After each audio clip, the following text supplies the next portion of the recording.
2, 1.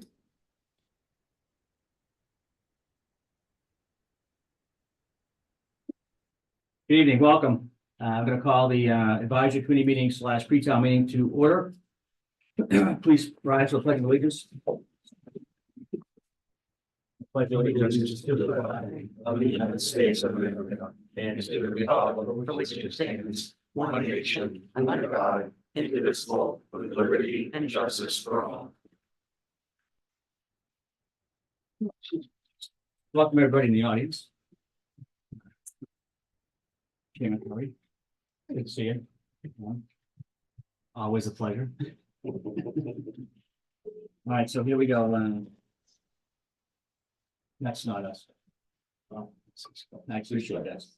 Okay, the no review of any minutes at this point. No, any public comments? You know, any pre-town meeting. I need a motion to open the pre-town meeting. You move to open the pre-town meeting. Okay, have a second. Second. Have a motion second. Any other discussion? Just before we start, I do have some discussion. It looks like the agenda is to debate or discuss every warrant item, every article, and then to vote at the end. Yes, Is that a requirement that we do it that way? that's typically how it's done. So is it typically how it's done, or is it required? that we discuss it? That's how it's required to be done. Okay, it would seem to make more sense to me as we're discussing each item that we would be able to vote on it while it was still fresh in our minds. And be able to operate that way. Okay, appreciate that. Anything else? I have none. Yes. No. Yes. Andy? Yes. Evan? Yes. And I vote yes as well. Well, what I'd like to do is if each one of us can take an article as we read these, but I'll go first with the Commonwealth of Massachusetts hereby directs to notify the warrant of the process of the town of Templeton County, Worcester qualified to vote elect town affairs, meet in Narragansett Regional School, 460 Baldwinville Road. So this was sent out by the appropriate people prior to, everything was done Wednesday, May 15th, 2024 at 6 p.m. Article 1, payment of late bills. Let's see if the town will vote to authorize payment of late bills from FY 2023 budget. The following departments in the following amounts: building and grounds, $5,896. And to meet said appropriation by transfer of said sum from certified free cash, or take any other action related thereto. Submitted by the select board. 4/5 vote required. Any discussion? Mr. Chair. Yes, Jeff. All right, first, I would just like to note that this was presented to special town meeting November 2023. And it was defeated by 9/10 vote. Mass General Law, Chapter 44, Section 64 allows for the payment of late bills, and at an annual town meeting, it's a 4/5 vote rather than the 9/10. That's correct. I'd first premise this, that a recommendation back in 2016 from this advisory committee, not the town advisory committee, regarding a late bill. There was, the comments from the committee was their concerns, the process to handle and process the payment of bills in a timely manner should be addressed. And for the town departments and the accountant, to coordinate that stuff, that's the importance of the BVA. And on that note, there are some emails from beginning that I went through and found from public records request involving the general manager of the light department, the town administrator, and the DPW director, who oversees the building and grounds where the light, water, sewer bills, and so forth come out of, according to the budget book. There was a January 6, 2021 email showing that from 19 to 23, that the Templeton light plant would pay 80% in 19 and then 60%. And then in 23, the town pays 100%. So in the emails, it just, in January of 21, another email. December of 21. The town electric's cost will be 32,000. 23, it will be 40,000.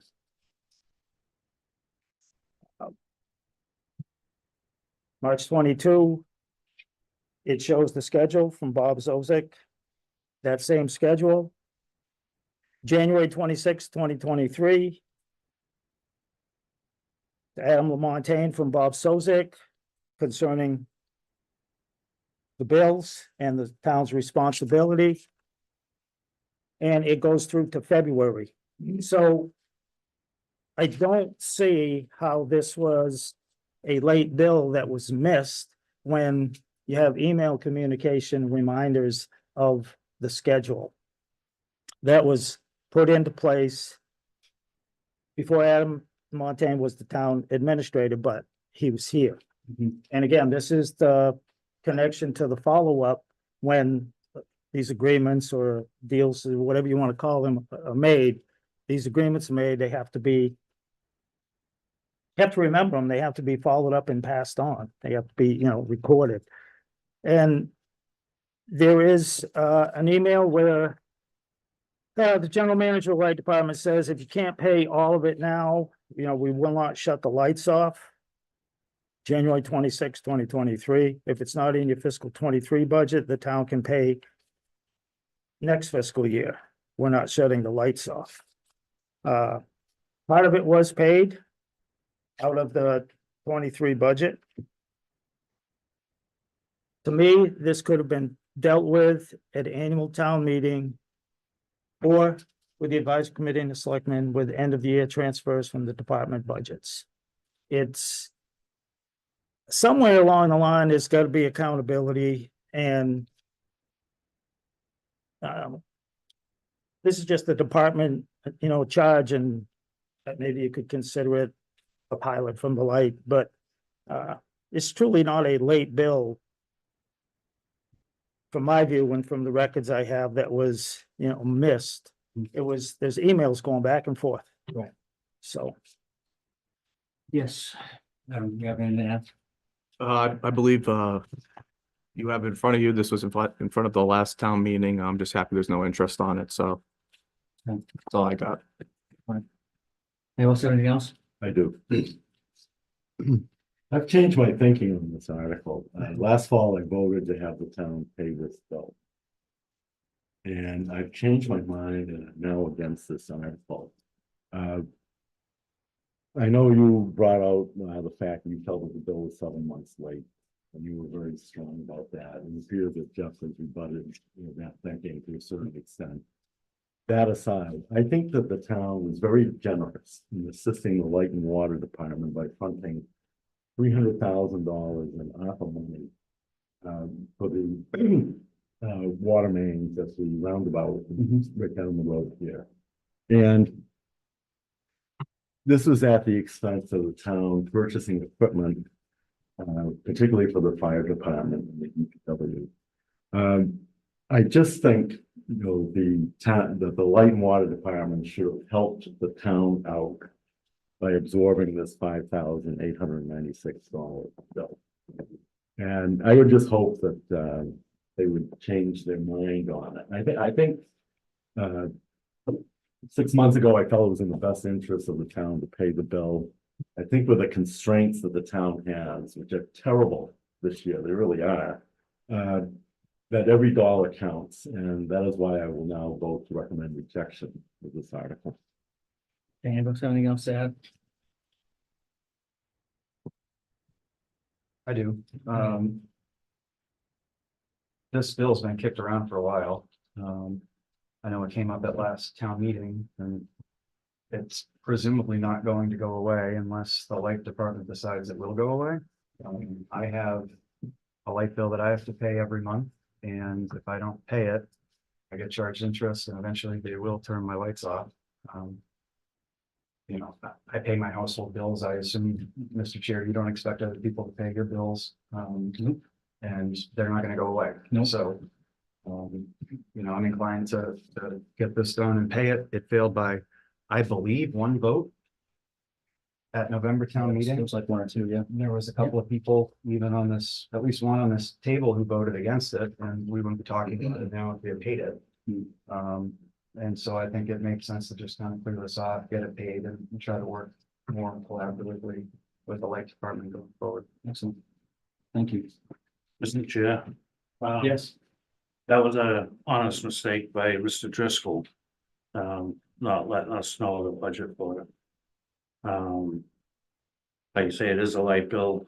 I paid halfway through the year, and I told him I'd do what I could at the end of the year. Whether if we don't pay it, if that's gonna cause bad relationship down the road or not, but All right, thank you. Anything else on Article 1? I'd just like to comment Yeah. very quickly, maybe another way that would also be equitable is if the light department could raise the individual rates of everybody by a buck and a quarter. The 4,000 accounts, that might take care of it as well. Yeah. You were first, Gil. You were first, Joel. Why can't it be paid for out of FY 24 operating budget? Okay. Instead of free cash. And that's where it would have come from. Yeah, go ahead. Because this was out of the fiscal year 2023 budget. You can't pay, there's certain requirements, you can't pay something from last year with this year's funding. The only way you can do that would be through other avenues of approach such as end of year funding from 23 or free cash. But In other words, free cash is for one time only, not for ongoing expenses. Yeah, this is, well, hopefully this light bill would not be ongoing. Well, it will. If we We don't have a pay light it. bill from now on, That's- so it's an ongoing bill and it's not one time. And we budgeted for, we're already budgeted for I already that. paid it for this. Yeah. Excellent. Mike, do you have something, Mr. Curry? Mike Curry, Hubbardston Road. What happens if the town doesn't pay the bill? Yep. If it, if it's What unpaid, happens? correct. I mean, obviously, well, It's an outstanding, to Andrew's point, if it's an outstanding debt that the town has, what are the potential recourses of light and water? Can they take us to court to get that? I mean, if they could, yeah. Hmm. If they're a separate entity, they absolutely could. Anything else on Article 1? All great points, people. Thank you. Let's go on Article 2. No, can you read that?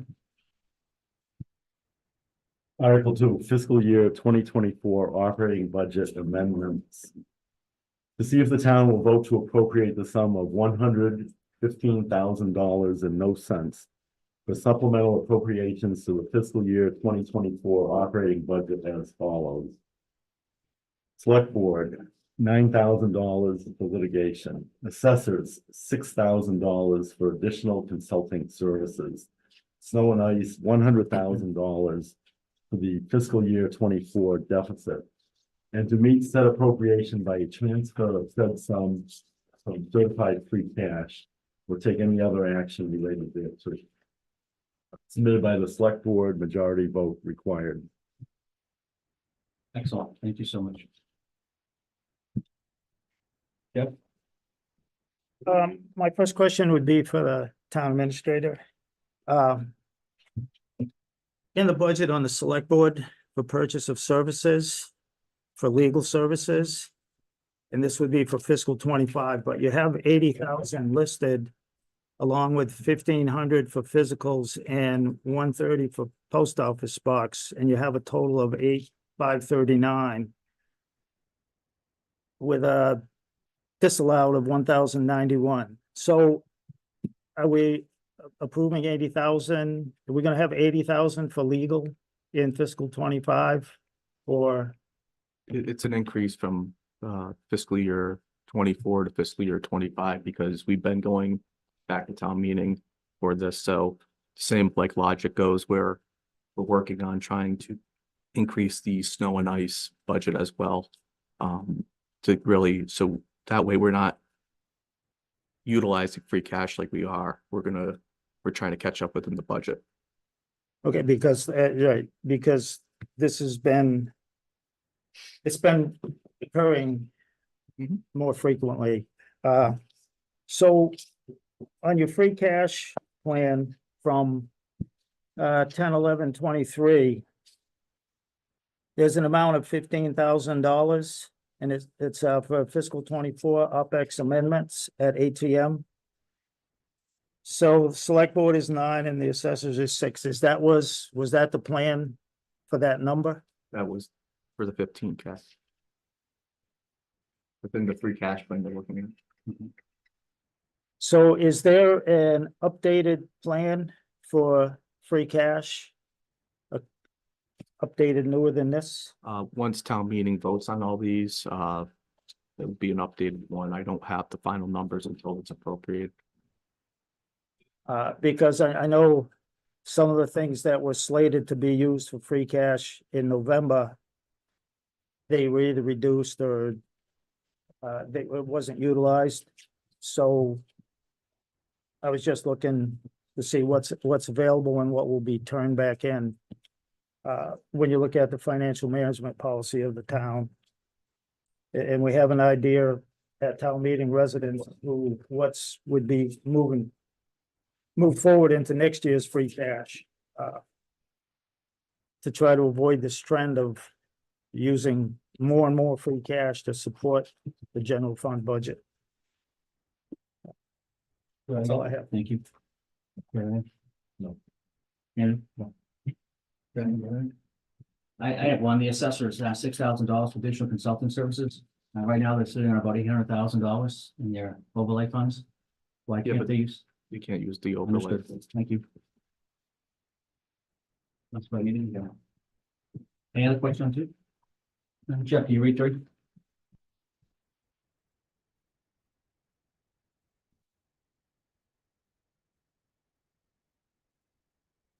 You want me to read that? Please. Yes. Article 3, fiscal year 2020. For sewer department operating budget supplement to see if the town will vote to appropriate the sum of $70,000 and no cents to increase the fiscal year 2024 sewer department budget by said sum total in the aggregate, the sum of $1,510,723, no cents to meet said appropriation by a transfer of said sum from certified retained earnings or take any other action related thereto. And just so people in PV land understand, the retained earnings is the enterprises fund equal to the town's certified free cash. Still left over. Excellent. Any questions on Article 3? Then? Yeah. No? Yes. Jeff, you have something? Article 4, the consent agenda to see if the town, Jeff, We do with 3? I'm good with 3. You guys do I with thought you wanted me Any to read questions? it. No? If I can- Okay, Yeah, go ahead. my bad. So, Jeff. Yeah, go ahead. Also, the sewer commissioners are looking at this article. They might be going in for 125K for this one. This article is due to the unexpected repair and replacement of a septage receiving pump and the plant water pump at the wastewater treatment plant.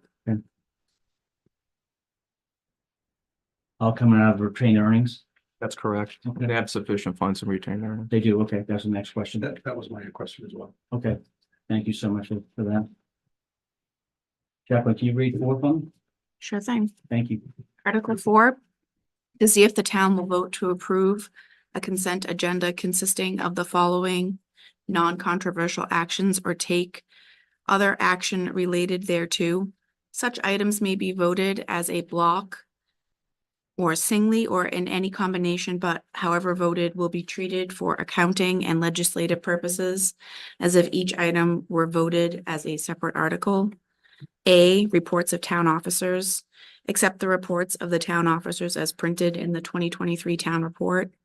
B, reports of town committees, to allow any town committee to present its report. C, set annual spending limits of revolving funds. To set the annual spending limits of the town's revolving funds as follows. Burial and Improvement Fund, $10,000. Recycling Fund, $10,000. Plumbing and Gas Inspector Fund, $20,000. Electrical Inspector Fund, $25,000. Parks and Recreation Fund, $75,000.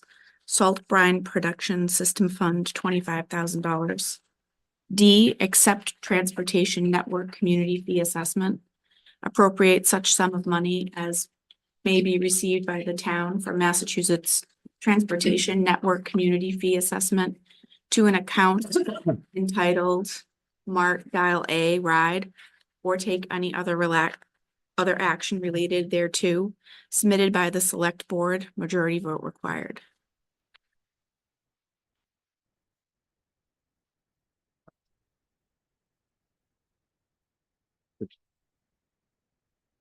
The only real change on this one is Parks and Recreation funds going from 60K to 75K. And we might actually have to have a meeting. I'm speaking with the chair of Parks and Rec. Possibly in June, a joint select board and an advisory meeting to increase that. Requires a joint meeting, so. And I'm trying to tie it in where we have the presentation of the audit. To have that meeting with you, so that way the advisory's there for that as well. But that's the only change really, is 60 to 75K. I saw it. Thank you. Jeff, you have any? I'm all set. No? Yeah, nothing. Good, thank you. Okay. Moving on. Andy, tell me the next one. Article 5, Main Street Bridge Debt Exclusion. Chair. So wait. I'm sorry, Just a- excuse me a second. I'm sorry, just a quick question on the Parks and Recreation Fund. Yep. Why are we jumping 15? On that? Can you explain that a little better? So the Parks and Rec have their own revolving funds. And they utilize, so basically like the only program you'll see in the budget is the swimming program, because they don't assess a fee. So other programs where they assess a fee, they're able to bring in funds to the revolving fund. And basically it's an increase due to more folks in town or kids participating in sports with Parks and Rec. I mean, which is a good thing. It's a great thing. So that's what drove up the increase, and they're looking at different programs and everything. They do work. They do quite a bit of work, so They sure do. volunteering. Yep. But that's the reason for the increase. Thank you. No, wait, no, wait. It may be too late for this town meeting, but I think you should have a grant revolving fund too, because you need to be put up money in order to apply for a grant. And get a grant.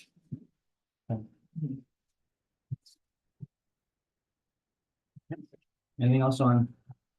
On 4? Good. Andy? Article 5, Main Street Bridge Debt Exclusion for Repair. To see if the town will vote to appropriate a sum of money for the purposes of repairing the Main Street Bridge, including all incidental and related expenses, and to meet said appropriation, to authorize the treasurer with the approval of the select board to borrow such sum under and consistent with GL Chapter 44, Section 7, or any other source of authority, said amount contingent upon passage of a Proposition 2.5 debt exclusion ballot question in accordance with General Law, Chapter 59, Section 21C, subsection K, and to issue bonds or notes of the town therefore. And that any federal or state grants awarded prior to issuance of bonds will be used to reduce the amount borrowed by the town of Templeton, or take any other action related thereto. Thank you. Do you have any questions? Yeah, go ahead. And my question is listed over Montaigne. Is the total cost of the bridge still around $3 million? That's why you don't see a number in there, because the way it works is I'm really not going to know until we go out to bid on how much that is, that the bridge will cost. I'm thinking 3 million to 3.7 million. Remember, we also have the debt authorization from the water department of 500K that was approved for the water main portion of that. In addition, the positive thing about this debt exclusion is, and I really want to clear this up because it wasn't, I don't think it's been accurately reported out there. So we have about 350K falling off of our excluded debt. And we're also at the same time, which we believe will come in lower than that, especially if we do, let's say, a 15-year general obligation bond. we have a great credit rating.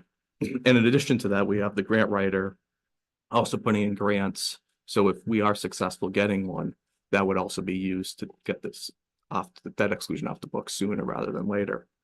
So we're really hopeful to get the funding necessary to do this, but it really isn't. It's going to keep our debt level. The bridge, it's going to come down to the folks in the town deciding whether or not we're going to do this. But anybody that drives over that bridge sees poor condition it's in, It is. and it needs to get done. Thank you. And you have something? Yes, Mr. Lamontagne, what was the amount that you said approximately of debt that's coming off the books this year that can be applied to that? 350K. Okay, and do you think that that would be about the amount that would be paying on a going forward basis? If we're looking at, if we don't get any grants, let's say. Yeah. We're looking at roughly 300 to 330K, depending on the interest rates over a 15-year period. So theoretically, if we're looking on a year-to-year budget, we're actually going to be expending less, although for a different project than we would be. Correct. Okay, thank you. I know that, And it wasn't really reported as it should have been through TCTV. It should have been, there was no mention of the fact that it's replacing debt that's falling off. Right. They're just mentioning a tax that's Right. not exactly accurate. But when you have debt falling off and it's replacing that debt, Right. I just want to clear that up. I think it's important to have accurate information out there. Absolutely. So- One second. Sorry. yep, thank you. I know that at least since the last few weeks, I drive my family over that bridge every week to go to swim. And it's in terrible shape. Anybody who's been over it, I pray I'm not going to fall in. Hopefully we can get this addressed. Absolutely. Select board member Richard won't even drive over it. I choose not to at this point, yeah. I don't blame you. Been over it a couple of times while this conversation comes up. Quite often with our board. It's not a safe bridge at this point. We need to do something.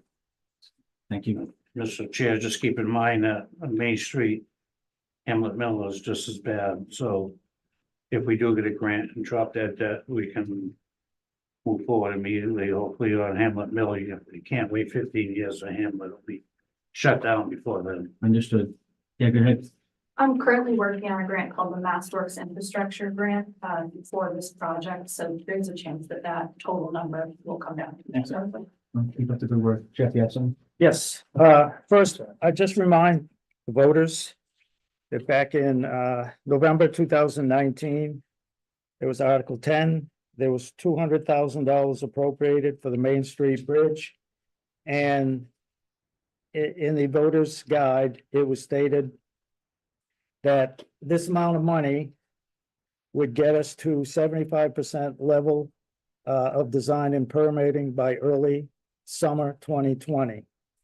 It was estimated at that time that the cost to replace that bridge was $2.25 plus or minus $1 million. As far as debt falling off in the debt service in the budget book, there are two items under fiscal 25 falling off. One is 276, 280, and the other one is 75,000. So that's 351, 280. Now, the thing to remember about debt exclusions is when you go to town meeting and you ask for debt exclusion, you're asking for money to be added to the tax rate for an X number of years, and then it will come off. And when you tell them, well, this debt is coming off, and if you vote this into place, it'll just stay even Steven. That means that when the first time you tell town meeting that you're doing a debt exclusion for a certain amount of time, it's like, you're gonna stay on there forever.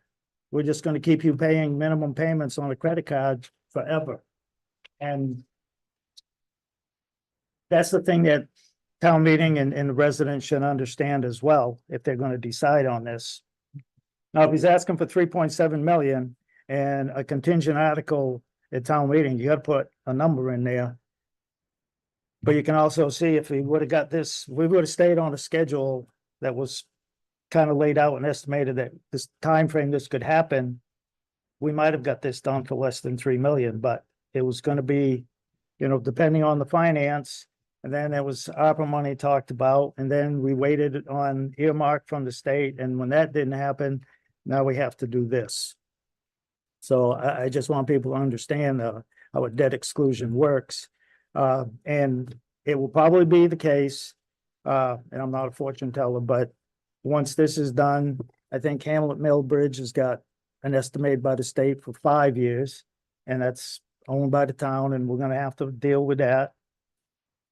There's still the Stone Bridge culvert and stuff to deal with. That is maybe more apt to get a grant from the state for a culvert replacement, but there's still the road deck and everything to do, and that'll be a few million, and it's but I just want people to remember that this debt is coming off, but it's being replaced, so it's when they were told those two fiscal 25 debts would be coming off in 25, they're really not gonna be coming off.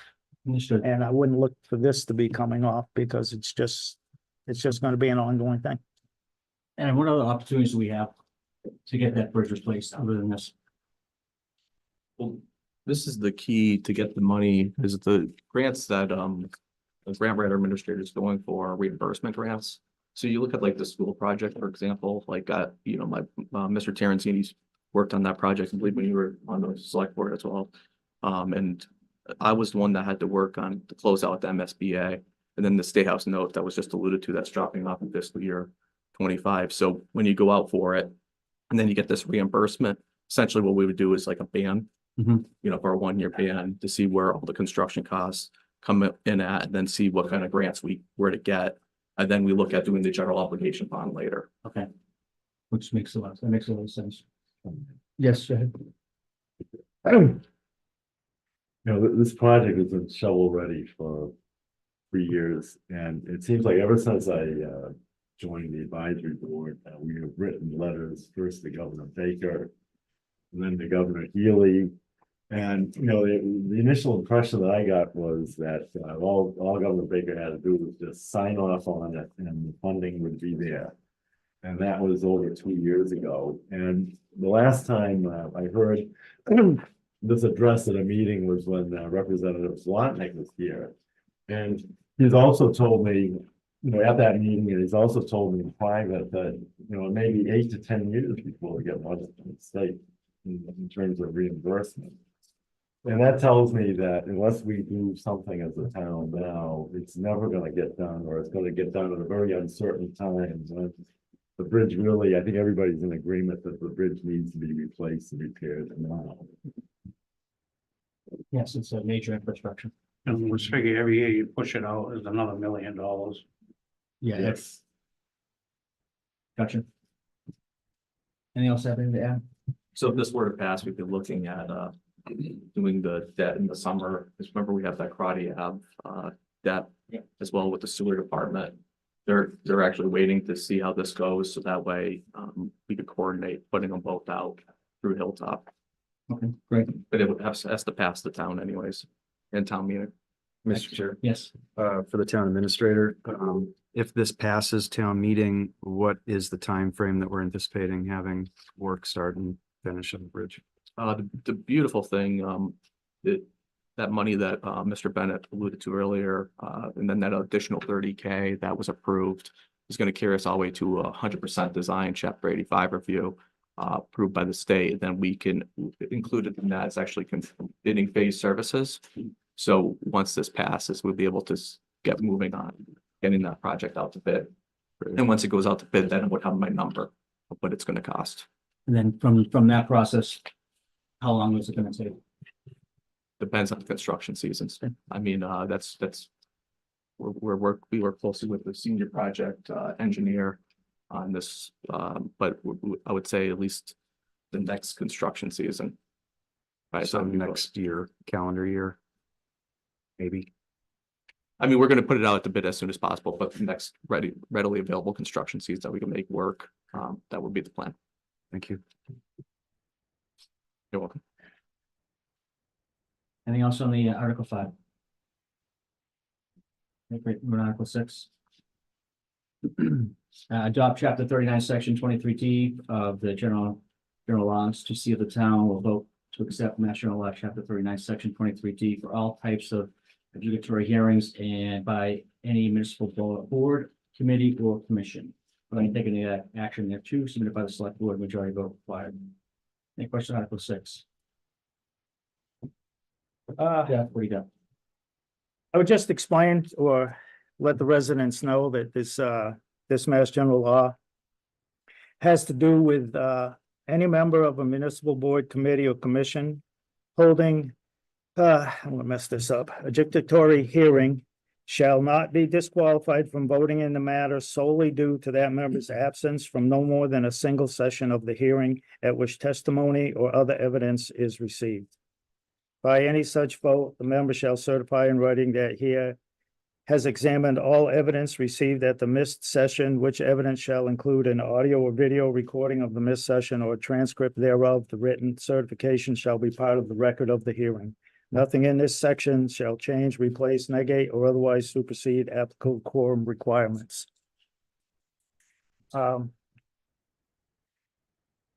My first thought when I first saw this, and it's just my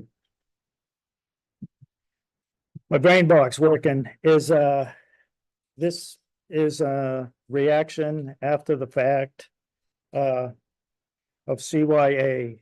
I've looked at minutes of a couple of meetings, different boards, where there was a hearing opened and testimony and stuff on the record, and a member was not at the table, not part of the hearing, was out there and then sat and voted. And it doesn't matter what you vote, it's just, I think this is trying to address that situation. Okay. It's just, but it's important for people to know that that's what this law, that's what they would be voting on. Okay, thank you. Good.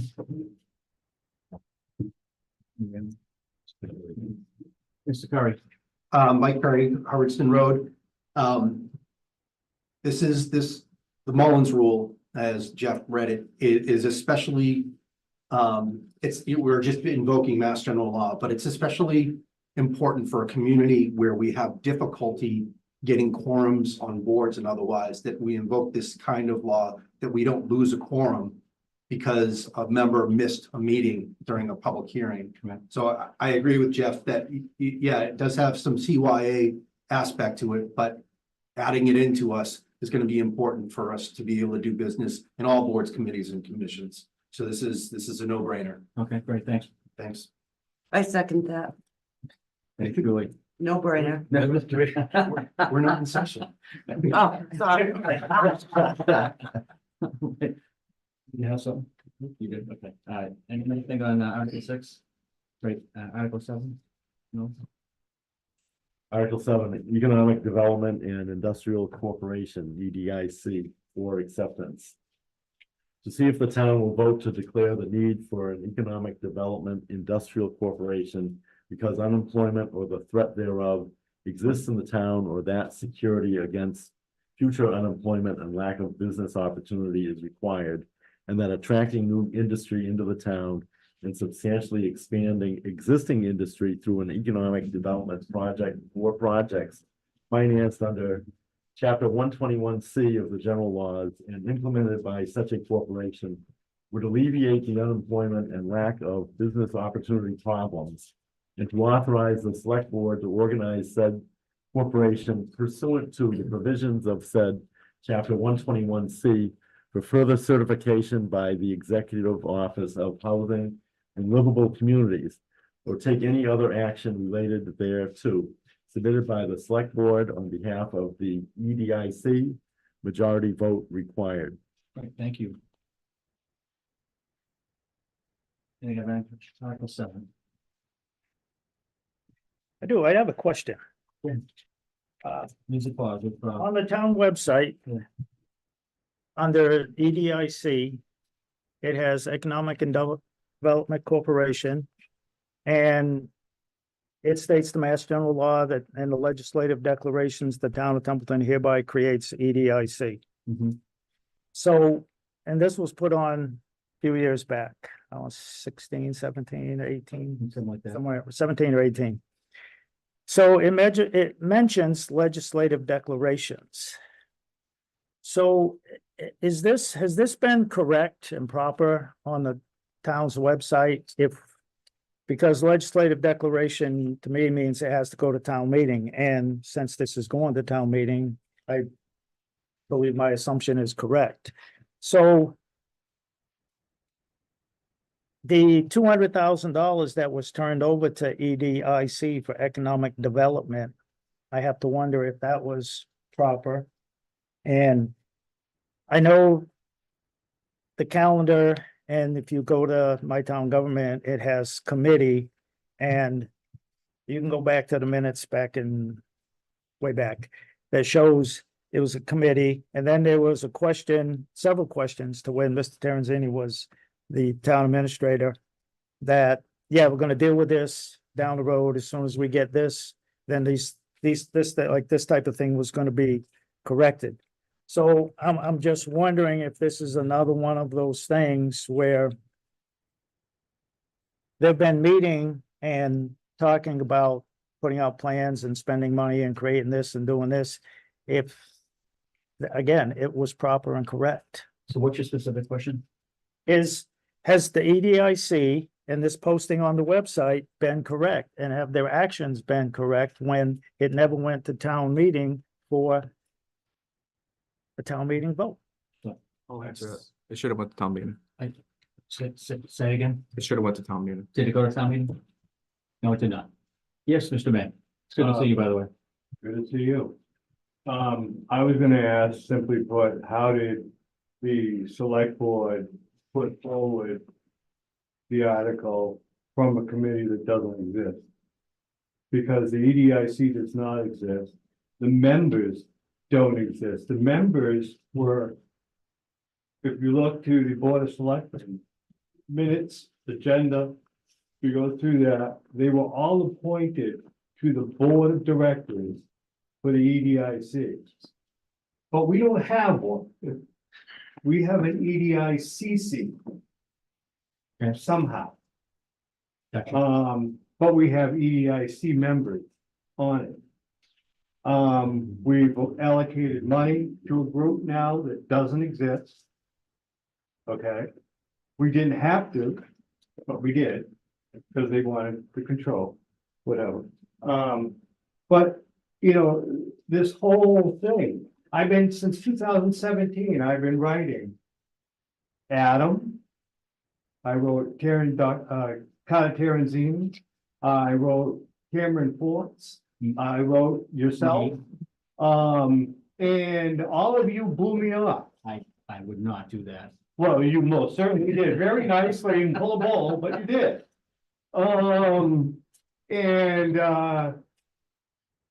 Here we sit. Mhm. What, 7 years later, How, at so zero? how do we correct this by sending this to the town, to the floor? Town council's aware of it, and once this gets accepted, they're already gonna be working on the plan necessary to I believe they're working on their plan to get to the certification by the Executive Office of Housing and Livable Communities. Okay. So they're in the process of getting things together. And it's just that this is one thing that had to get done in addition to the select board adopting it. I have a question. All right, so this is really trying to go forward, fix a situation, where you can get full certification by the Executive Office of Housing and Livable Communities. Is that really the sticking point? They have to come up with their plan. They certify the town's plan, whether it be what is it, a Plan E or a Plan D or something? So that needs to get done. Okay, All right, so without this article, it can't get done. That's what it's on here. okay. And and I want to say too, this is something that I think EDIC was talking about. It was, and then it was sent to select board office. Okay. All right, thank you. Anything else on Article 7? Mr. Chairman, can I Yes. just make a statement on that? So some of these articles, looking at these articles over the last few months or whatnot, before we voted these. It's basic housekeeping. We've been trying to catch up the town of Templeton for many years. We all are well aware of that.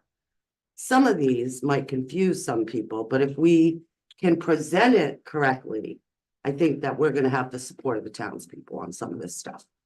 Right, thank you, Julie. Mhm. Anything else on Article 7? I have a question Yeah. for the town administrator. Sure. If this were to fail at town meeting, what are the consequences though? They would be would no have to go reason. to another town meeting. If it were to fail, I don't, I mean, I just hope you don't read the next article. Excellent. Sorry, I couldn't resist. So right now, it's a point of order, Mr. Chair, the different changes perhaps, if that's acceptable. I can do, yes, that's fine. Jeff, you want to do Article 8? Just the changes? So we have to read like the whole thing? I got nothing on the plastics. You want me to read the advisory? Um, If you want, I'll read the article. yeah, that's fine, yeah. We're okay with everybody on the committee. Just gonna read the changes versus the entire article. Yes. Okay, great. Jack, when you go with that? Yes. Okay. Jack, you go with that? Yeah, we don't have to read that. Yeah, no, no. But Go ahead. I'll just read the article with the changes. Thank you. Article 8, amend the bylaws regarding advanced recycling facilities. And the following are the changes to be advanced to this article at town meeting. Number 9, advanced recycling facilities issued a site assignment by the Massachusetts Department of Environmental Protection, consistent with Chapter 40A, Section 9, and Chapter 111, Section 150A of the general laws, and with DEP regulations promulgated thereunder.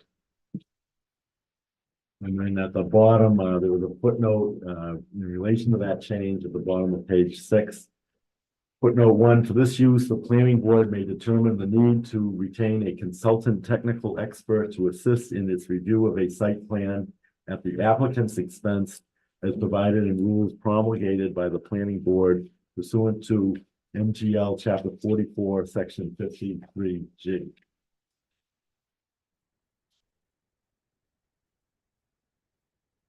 And then the next change is on page 7, Section 9. Advanced recycling facilities issued a site assignment by the Massachusetts Department of Environmental Protection, consistent with Chapter 40A, Section 9, and Chapter 111, Section 150A of the general laws, and with DEP regulations promulgated thereunder. Footnote 2. Footnote 2, for this use, the planning board may determine the need to retain a consultant technical expert to assist in its review of a site plan at the applicant's expense as provided in rules promulgated by the planning board pursuant to MGL Chapter 44, Section 53G. The next change is under Section 300-32, Site Plan Review, subsection B. The change of this sentence, the planning board may engage a consultant technical expert to assist in its review as provided in Section C. Then going down to Section C, the new section, consultant review. For proposed advanced recycling facilities, the planning board may determine the need to retain a consultant technical expert who assists in its review of a site plan at the applicant's expense as provided in rules promulgated by the planning board pursuant to MGL Chapter 44, Section 53G. And then the next change is that the old Section C is now Section D. Then the next change is that the old section on page 8, the old Section D is now Section E. Then on page 9, the old Section E is now Section F. And the old Section F is now Section G. And the old Section G is now Section H. And then the additional changes are definitions to be inserted in Section 300-7.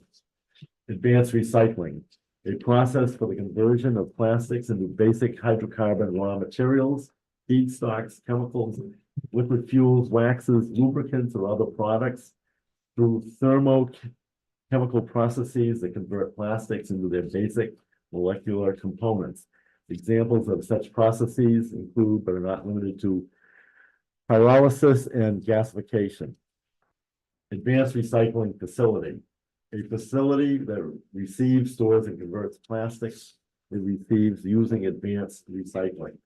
Gasification, a process through which plastics are heated and converted in an oxygen deficient atmosphere into a fuel and gas mixture that is then converted to crude oil, diesel fuel, I'm now on page 10, gasoline, home heating oil, ethanol, transportation fuel, other fuels, chemicals, waxes, lubricants, chemical feedstocks, diesel and gasoline blend stocks, or other valuable raw, intermediate, or final products that are returned to economic utility in the form of raw materials, products, or fuels.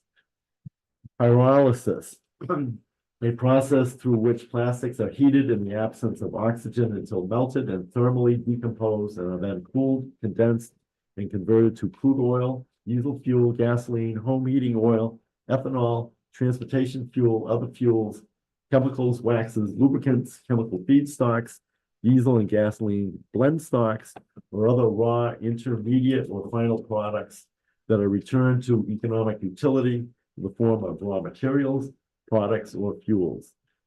Or take any other action related thereto, submitted by the select board on behalf of the planning board, 2/3 vote required. Excellent. That was the short version. Nice job. Yeah. Even that, like. Yeah, yeah, something, No. I do not. okay, no, you have any? Just briefly, I'm in favor of the article and the changes. As I see it, the problem is that the town has land zoned for heavy industry that could allow for virtually any industry to come to Templeton. And if the local and state paperwork permits are correct, there is nothing, and I repeat, nothing that can be done by Templeton residents to stop a project. One example of a type of project that should be banned by rezoning is cryptocurrency mining, which I have mentioned before. The town checks all the boxes for such a project in terms of location, zoning, and cheap electricity. Cryptocurrency mining causes huge noise problems that cannot be abated and uses huge amounts of electricity. And that is just one example. Another is the example of Gardner, where a few years ago, a company wanted to locate a canning operation a few years ago. It did not go through, but very easily could in Templeton. Canneries use harsh chemicals that create odors. Again, the town checks all the boxes for location of such a plant. We need to tighten, or better yet, entirely eliminate our existing heavy industry zoning. And that's my point. I am in favor of the article as written. I think they're good additions. I think they're necessary additions. I wish something had been done 5 years ago, because I think I have an open mind on this project, but having worked in the chemical industry before, is that these things are very difficult for a town this size to properly regulate. Believe me, it really is. And that's all I have to say, Mr. Great. Chair. Thank you. Andrew, got it? Just that it appears that this is going to add an extra layer of oversight, as Noel said, on behalf of the town and on behalf of the people of the town. And so I will be voting in favor of it. Nothing again? I also agree. Excellent. Okay, moving on to Article 9. Jeff, can you read on? Sure. Thank you. Article 9, amend the bylaws, the advisory committee, to see if the town will vote to amend subsection 9-6 of the bylaws as follows. The advisory committee shall meet jointly with the select board whenever there is a request to consider adjusting spending limits on any revolving funds and any end of the year financial transfers or any request of transfer from the town reserve fund, or take any other action related thereto. And the proposed change would eliminate joint meeting for request of the transfer fund. transfer from town reserve fund. Good. Thank you so much. Anything have any questions with that? Yeah, I do. go ahead, Jim. My first thought is, we don't really need to change the rules. We just need to obey them. All boards, committees, employees, etc. It's really that simple. There is the town, an example I have given, I've looked at a few towns, and Ashburnham is one, that they have joint meetings with the select board when they do reserve fund transfers. I mean, when you move money from a reserve fund, which is an appropriation the town meeting makes, that can be used for something that pops up. You can have a accident with a police cruiser and it needs to be repaired, and you don't wait on the insurance track. Or if DPW needs money at the end of the year, it's a amount of money set aside for things that come up, sometimes say an emergency or unforeseen. But when you do that, you're making changes to the budget. It can be one department, two departments at the same time. There can be different requests for, two requests from the reserve fund. And when you're making adjustments to the budget, I just believe that it makes sense to have all the players at the table in the same room at the same time, in case there's any questions. Why do you need $20,000 more in the DPW at this point of the year? Et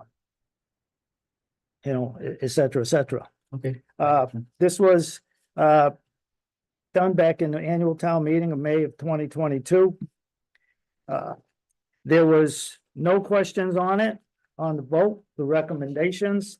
The only problem was one member had an issue with a different section. He voted no on the bylaw because the section worded with respect to the information given to the committee. He thought it should be worded a little different.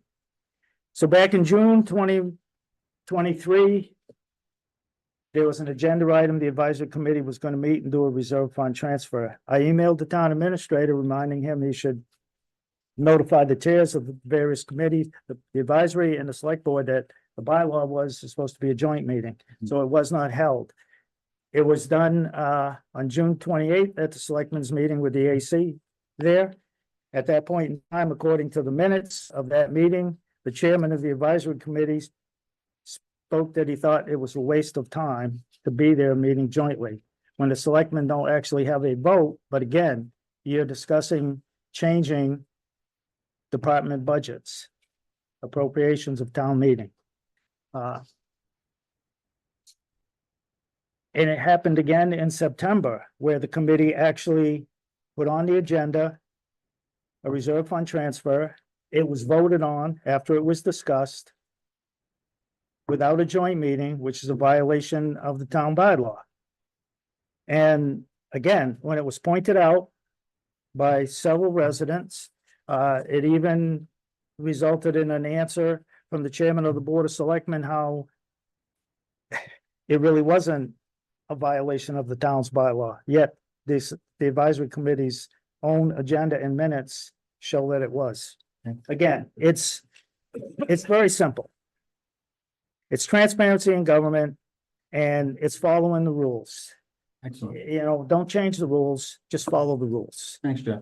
I'd like to be heard. Mr. Yes, go Chair. ahead. As I see it, there's two competing propositions here. The first is the need for checks and balances for advisory, which I think is very important to Mr. Bennett, and I respect that. The concern is that advisory can just spend money out of the reserve account without select board input, which is why the bylaw calls for a joint meeting with the select board. The other competing proposition is the need to call a meeting and have a quorum on short notice. Under the existing bylaw, you need a minimum quorum of 3 for advisory and 3 for the select board. Or you can't vote on use of the reserve account. The reason why I'm in favor of deleting the existing language and having just the advisory meet is that most of the requests come at the end of the fiscal year or a sudden emergency request where action is needed right away. It is better to juggle the dates to obtain the quorum for one board advisory rather than two boards, the select board and advisory. I think the kicker is that any member of the public, including the select board, can still attend the advisory meeting and be heard. So the existing checks and balances are still there. So that is why I am in favor of the article. You do again? Nope. Never?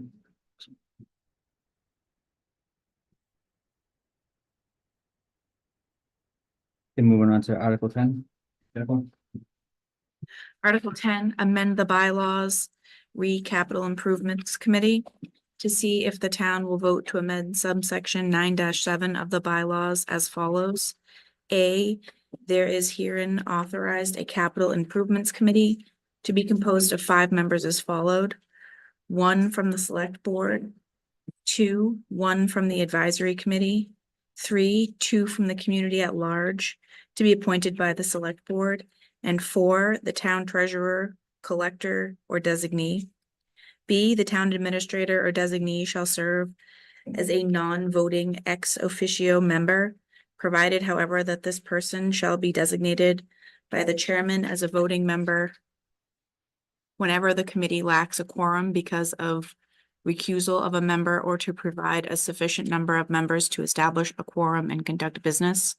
C, the committee shall choose its own officers, provided however that an ex officio member may not serve as an officer of the committee. D, the members of the committee shall be appointed prior to September 15th and serve until the annual town meeting of the following year is dissolved. The chair of the committee shall, after presenting the report to the select board, approve the minutes of the proceedings. Should a vacancy occur in any of the above seats, the appointment to fill such vacancy shall be for the balance of the term or take any other action related thereto, submitted by the select board on behalf of the Capital Improvement Committee, majority vote required. Any questions on Article 10? Got that?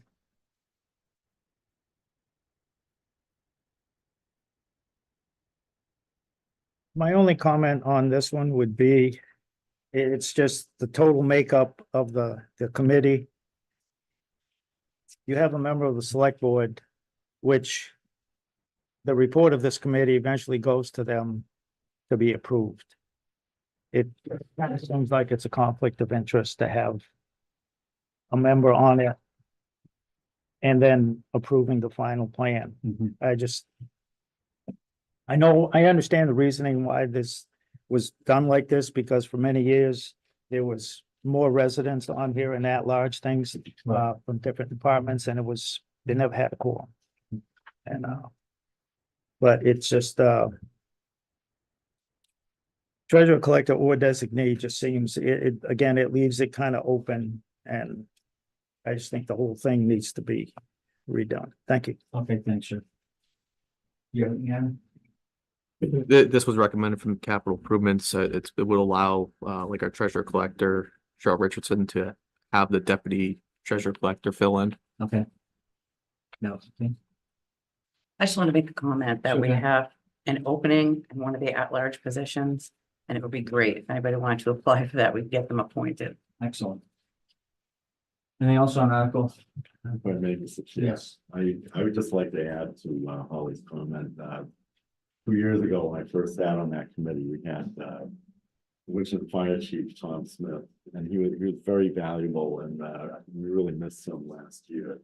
And to Jeff's comment, I don't really see it as a conflict. I know Mr. Toth was on that committee with me 1 year, and I just found that he was very helpful in answering certain questions that other members of the capital committee did not understand. And I kind of see that as having a member of the select board being on the committee as being a good thing because of the knowledge that they have that other members of the public or advisories or or the treasurer collector may not have. Right. Excellent. Anything else on Article 10? Okay, moving on to Article 11.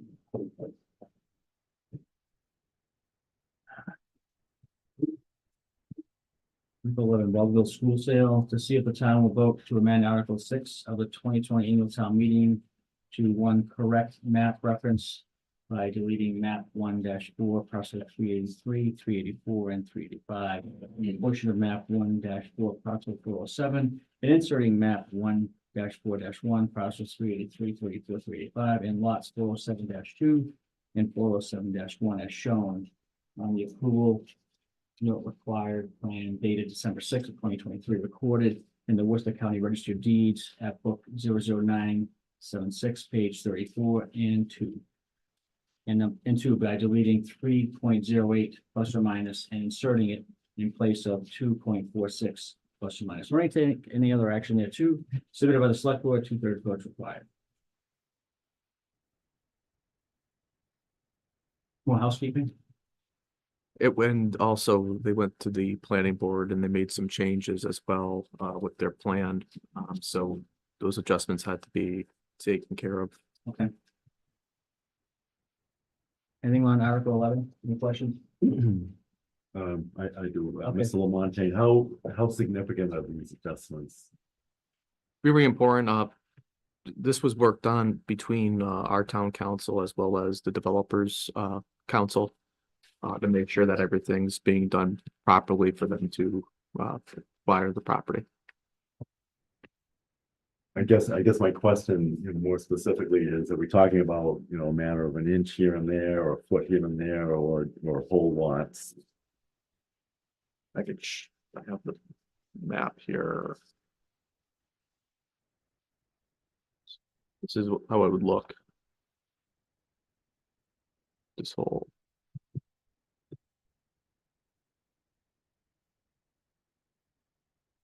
Is this what you wanted to see? I think Mr. Curry. Just for clarification, your question is whether it's significant or minimal. Right. It's minimal. It was presented to us as a minimal change, like Adam was saying, between lawyers trying to make sure that it's adequate with the recorded deeds. So it doesn't add feet or change significantly the boundary lines. So it cleans the deed, that's pretty much what it does. Okay, So it's a matchup issue. You're trying to match up the plan to the existing deeds. Is that? And remember, this is a massive project, so they need to make sure they have everything done correctly for the financing component as well that they're working on. Thank you. I'm not a technical expert, but I thought I just added, it's not significant to answer your question. thank you, Mike. Yes, Like, was this a matter of a corner? Wasn't it just a corner? It was a corner that was presented to us. No, it's different from that. I'm familiar with the form. It's different from that. So what we'll do is we'll have the appendix in the voters guide. excellent. So folks could see what we're talking They about. can see the map. Yeah, because if you see it in front of you, it makes it a little bit easier to. Understood. Anything else on Article 11? With this, is this one of the things holding that thing from going forward? Is this the reason why we're still waiting for, say, the transfer from the town to MPZ? It's been announced publicly that they got awarded the funds. They still haven't received the award letter. But then they also have to make sure that they have all their financing in place as well, to proceed forward. We're hopeful to have a groundbreaking either, it was initially December, we're probably looking a little bit past summer. So we're getting there, and it's just a matter of when they could get all their financing together. Is this one of the things that if it was voted no would hold that up? Yes, That's my question. Thank you. they need a clean deed in order to go forward That'd be simultaneously with financing. Any other question on Article 11? None? Article 12? No? Article 12, funding of community preservation account or accounts. To see if the town will vote to appropriate the sum of $465,000 and no cents to the several accounts of the Community Preservation Committee as recommended by the Community Preservation Committee as follows. Administrative account, $23,250. Percent of total 5%. Historic Resources Reserve, $46,500, 10% of the total. Community Housing Reserve, $46,500, 10% of the total. Open Space and Recreation Reserve, $46,500, 10% of the total. General Reserve, $302,250, 65% of the total. The grand total is $465,000, 100% of the total.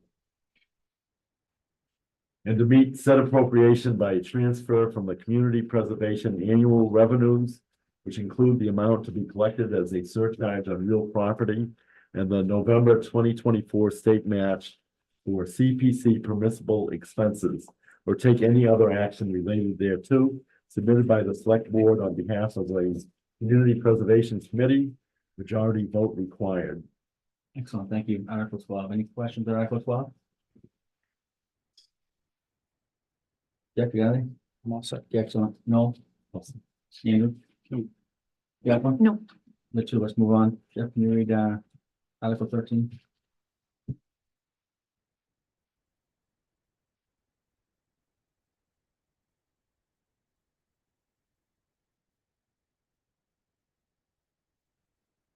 Article 13.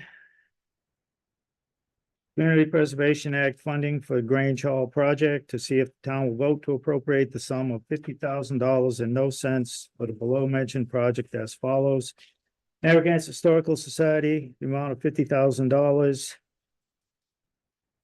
The ADA lift access at Grange Hall. From the CPA fund source, $50,000 undesignated. This provides funding to the Narragansett Historical Society to create an Americans with Disabilities Act compliant lift access to the second floor at the Templeton Grange Hall, 9 Hubbardston Road. Public benefit to include no cost to residents of Templeton to access when the building is open to the public or take any other action related thereto. Any questions on Article 13?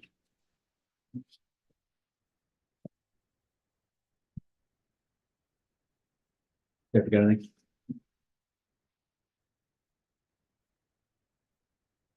Okay, no. No. Andrew?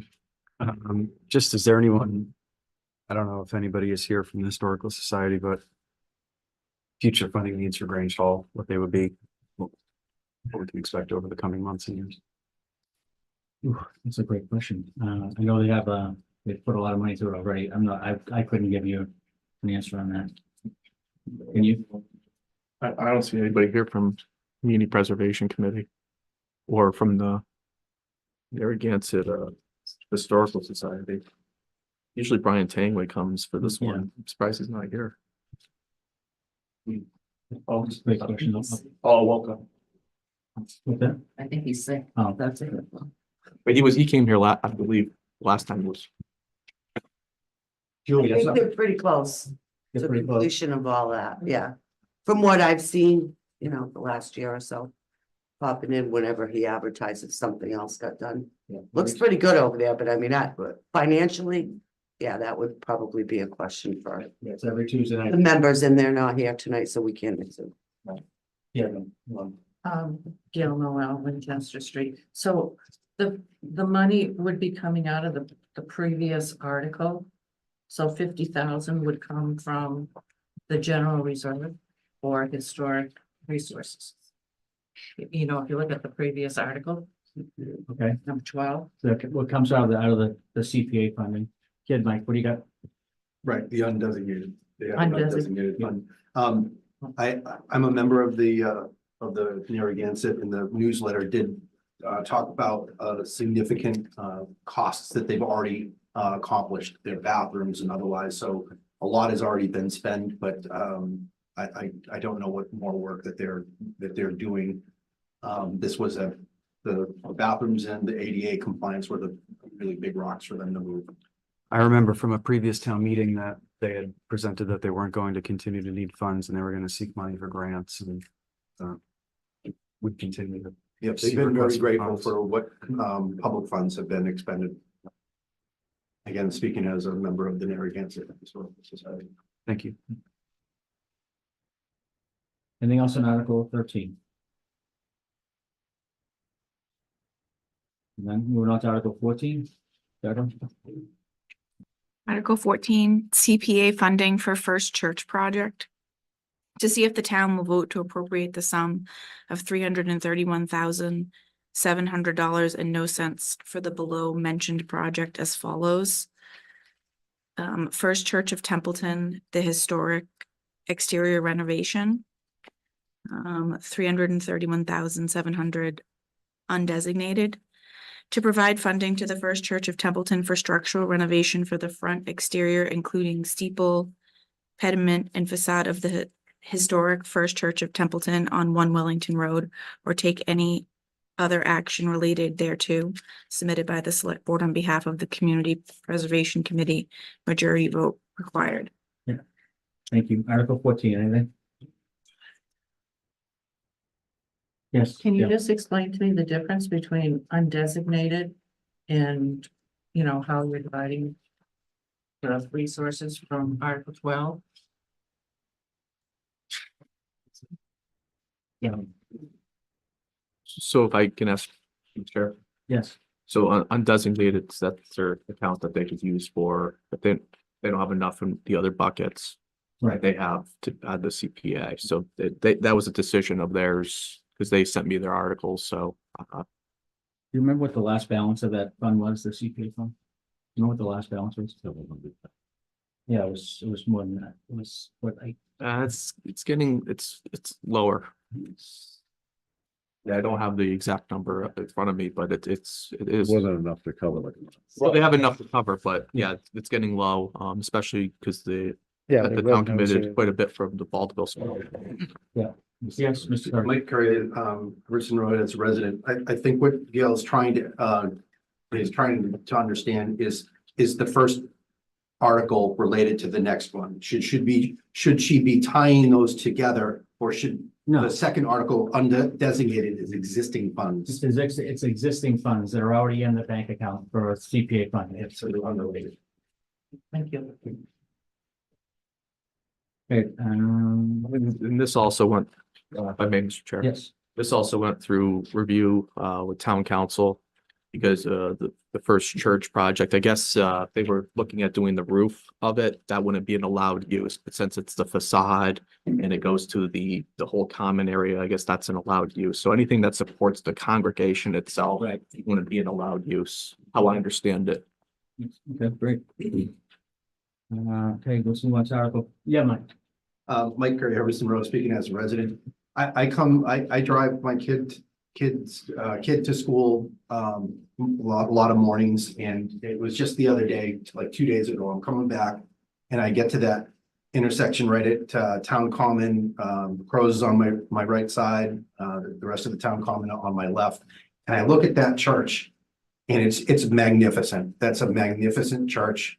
And the ability for the town to partner, I think it's, that's a lot of pride that we should be taking in how we look as a community otherwise. So I know that this is, it's a church and otherwise, but that's from my perspective, I like to see the towns doing public-private partnerships and preserving one of the best looking structures we have in our community. I just wanted to add that. Thanks, Mike. Let's move on to Article 15. Andrew? Excuse me. Article 15, CPA funding for emergency management building engineering design phase 1. To see if the town will vote to appropriate the sum of $5,500 and no cents for the below mentioned project as follows. Templeton Emergency Management CERT $5,500, building engineering plans phase 1, $5,500 from historic resources. Footnote 1, provide funding for engineering, drawing, and other associated detailed specifications which would be used for putting phase 1 work for the historic building on 1 Elm Street out for bid, or take any other action related thereto, submitted by the Select Board on behalf of the Community Preservation Committee. Majority vote required. Excellent, thank you. Anything on Article 15? Jeff, you got anything? I do.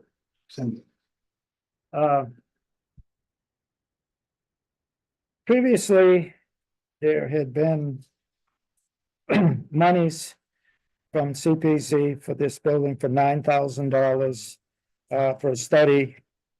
That was noted will include an architect for specifications, estimates, and plan for the emergency management building. The building used to be a fire station, which is considered historic. It's in a flood zone and other things.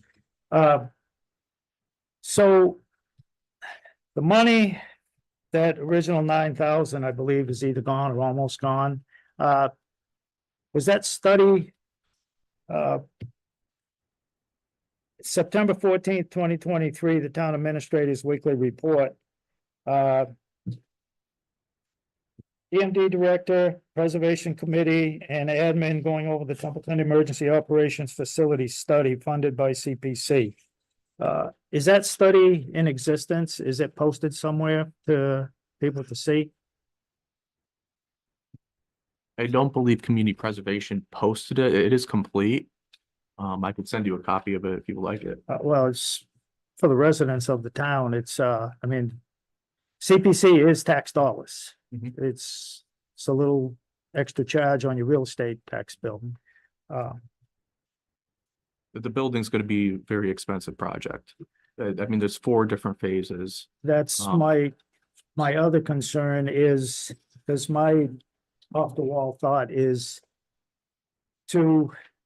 would be to move emergency management to the Templeton Center Fire Station, which I believe many of the new rigs and equipment and trucks can't fit in there. And it's long-term planning, but we really need to consider the location of the DPW and a centrally located fire station for full-time people, built modern, so we're not maintaining 2 old buildings. The inventory of fire department equipment, I think it equals, or maybe is a little more than the city of Gardner and town of Winchendon, for example, combined. Again, that's a long-term planning thing, but and you look at emergency management, there's way more ambulance calls because, well, everybody's getting older and this, that, than there are fire calls. I just think this is short-term thinking rather than long-term thinking. And when you back into that building with a car and a trailer, you're blocking Route 202. And fortunately, I don't believe, you don't use emergency management that often in real life situations. I mean, just look up the history, but when you need it, you need it. And there have been things lately that they have made state laws. So now you're going to have this equipment on hand as far as pets being able to go into shelters and deal with them, because it's fact of life. People won't leave their house if their dog or their cat or their rooster, whatever they may have. So that's my concern with this is we're spending money and I believe what is a short-term thing. And also I just look at, we're concerned about the dam up above this. And in the past, the Hurricane of 38, and you talked about all this climate stuff and more weather and stuff. The river's right there. It's pretty much in a flood zone. And I just think we should be thinking long-term and finding a central location for a new fire station, ambulance, and EMD central. And that's my 2 cents on Thank it. you, I appreciate that. Then what's up? Yes. I just have a comment about that building. It's a historical building in the town of Baldwinville, right in the center of town. Yep. It's gonna look really good if it's cleaned up, regardless of what it's gonna be used for in the future. I think that it's really important that we preserve many of these old buildings that we don't want to see just fall, Understood. because that's where other places were going. And now that we're putting historical funds into it, I think that that's fantastic. And I'm speaking as, resident of Templeton. Excellent. Mr. May. Yeah. I don't agree with what was just said, because basically I don't like the way that this whole project came to be. It seems to have walked in through the back door by a member of EMD taking, this before the CPC and getting funding for this project, then coming back and say, hey, I'm gonna get funding for this too. And now we're sitting here discussing a $3 million project that is in a flood zone that was half destroyed in the hurricane of 38. And we want to rebuild it because it looked pretty at one time. This is why we don't have anything good in Templeton. It's because we keep on rebuilding old stuff for a decade. How long we been at school, Still Hall? How long we've been at all these other buildings? Mhm. You know, the Grange Hall. We've been helping them out and I've been hearing oh, well, we'll get to go there free whenever it opens in when? Right. A decade, 2 decades? Will I be alive? Let's I stay- don't know. Mr. Mayor, let's stay focused on the article at hand, okay, which is, Be focused on it. The numbers don't work. The article shouldn't be discussed because it was backdoored through the system. okay, thank you. Yes, I think Mr. Bennett is absolutely right, is that you really can't back trucks, ambulances in and out of that building. It's not suited, for rolling stock. People and that type. However, it is an historical building, and we should make an effort to preserve it. I think would make a great meeting space for somebody down the road. And I think it's worth at least exploring, properly restoring the building. excellent. Anything else on? Yes, Gail. So Jeff mentioned a previous study for $9,000 and for the use of the building. And what was the conclusion? It's gonna be, but Matt. Yes. So it came back with a study to redo the whole building and it came back to be, and I had the discussion with our emergency management director who understands that the town can't afford to pay all that. We're taking steps to preserve it to an extent as much as we can, what CPC could afford. Because the 4 phases would come to be millions of dollars. So the first phase would be really to, and I don't want to speak for the emergency management director, but he seemed to be pretty happy if he get at least 1 phase done for the project. I think he knows that all 4 phases it's not fiscally really feasible. Thanks. I know what you meant. Mike, that was exactly my problem. What's that, Mr. May? What he just said is that now we're jumping into this with the knowledge that we can't finish it. And yet we're gonna start with doing a roof. Well, I think we're starting with the engineering plans, right? Of what the building actually needs. Well, this is for the specifications. You're gonna need another appropriation for the construction. I can understand. So that'll be a discussion at another town meeting if CPC funds that. Right. That's really up to them. Okay, I got it. It was my understanding that phase 1 was gonna be the roof. Because it was the cheapest. That's what I heard, what Mr. Dickinson. I believe the windows are also included as well. I could be wrong though. All right, thank you. I appreciate it. Anything else on Article 15? Andy? No. Anything? Jack, when you get in? No. Okay. Thank you. Both appreciate it. Article 16. Who's next? No. Are we ready? I'll read it.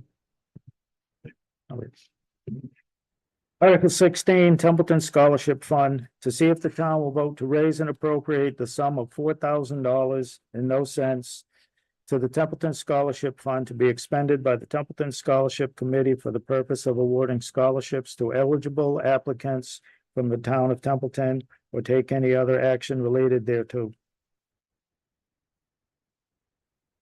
Okay, Article 16.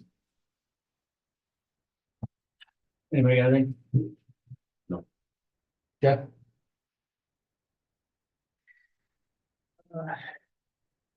No, my thought on this is, I don't know what the 4,000 actually does these days. I mean, in the 90s, I paid $120 for 1 English book. I mean, I know this goes back a ways way back, when, people said they wanted to do something nice for the kids and this amount was picked and it's been that amount since the beginning. and the scholarship committee has been in focus, so to speak, and, you know, they've been around, and then you watch the amounts and they sit there for a while, you know, several years would build up. So I guess what I'm saying is down the road somewhere, we need to decide to maybe look at doing something different. Increase this or just do away with it, because I think it just does, you know, so little. I just think it needs a look down the road. Meet with the school and see how they actually apply this to committee, and what maybe the town can do to help them out better. Maybe get kids in, you know, coming to government or something. I just think it needs to be looked at. Thank you. I agree. No, yes, anything? Maybe? Nope. Gentlemen? We'll move on to Article 17. Yeah, Article 17, property valuation account, to see if the town will vote to raise and appropriate, transfer from available funds or otherwise provide the sum of $22,500 and no cents from the FY 25 tax levy and other general revenues of the town to be spent by the Board of Assessors for full valuation, interim statistical updates, cyclical inspections, and the purchase of supportive upgrades, or take any other action related thereto, submitted by the Select Board on behalf of the Board of Assessors, majority vote required. Excellent. Article 17. Yes. I would just note that I went through the quarterly report and the special article report from the town accountant. And we have been doing these each year for a number of years, either between 22,500 or 20,000. And right now there sits $109,037.69 on the books for assessed revaluation under special articles.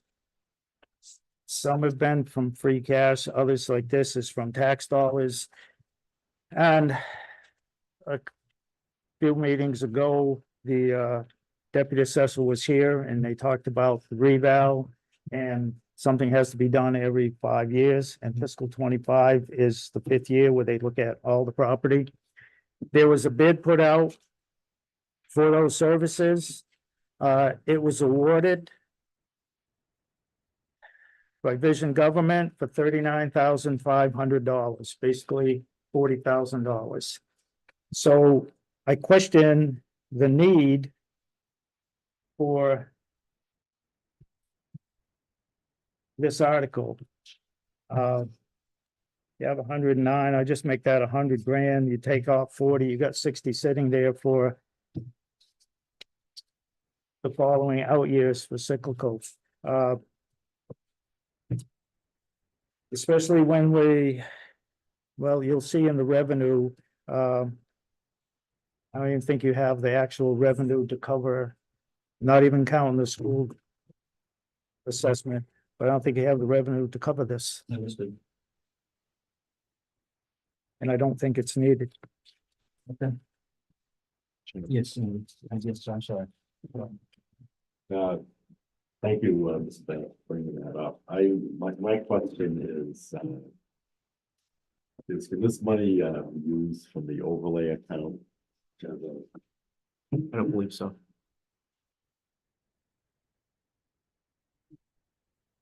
I mean, it just seems to me to have, you know, this big chunk of money in the overlay account, and then, you know, what Mr. Bennett has pointed out, they have $109,000, you know, for revaluation, right? It's my understanding, if I may, Mr. Chair, Yes. that over the course of time, they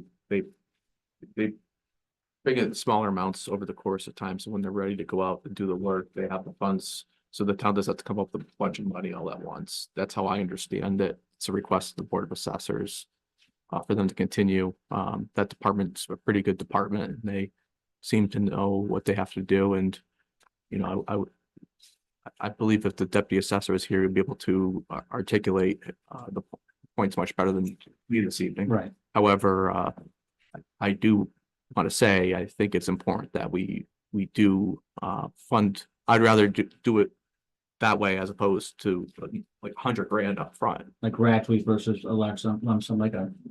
For my, That's my philosophy, how I understood it, so. If I You- may, it just seems like we should skip a year. So we still have, say you spend $40,000, you'd still have 50K.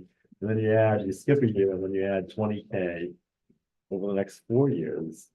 It seems like you'd be right back up to well over 110K. and then they determine the overlay, which has over $800,000. But remember, we put into our levy, so Right. we've been consistently putting into the levy I got it. each year, so if you take it out that 1 year, it could, It changes then. I just think we need to, maybe this is the time to skip a year. Thank you. Anything else on Article 17? I'll just also note that the 2019 reval money, there is $1,537.69 left. That's from 19. And they only need 40,000 for this contract. Again, I just don't see a need for this. Understood. And if it's needed, it should be in the assessor's budget. I got it. Thanks, Jeff. Anything else, have anything? David? No. Patrick? No. Okay, moving on to Article 18. Sure. Article 18, FY 25 Sewer Department Operating Budget, to see if the town will vote to appropriate the sum of $1,479,886 to operate the sewer department for fiscal year 2025, and to meet said appropriation by transfer of $20,225.00 from the certified retained earnings of the sewer fund, and the balance from the receipts and revenues to be collected on behalf of the sewer department for said fiscal year, or take any other action related thereto, submitted by the select board on behalf of the sewer commission, majority vote required. Article 18, anything on Article 18, Jeff? No. No. Andrew? No. No. Jacqueline? No. Moving on to 19, can you do 19?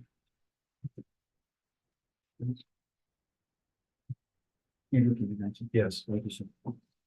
Article 19, fiscal year 2025 cable department operating budget.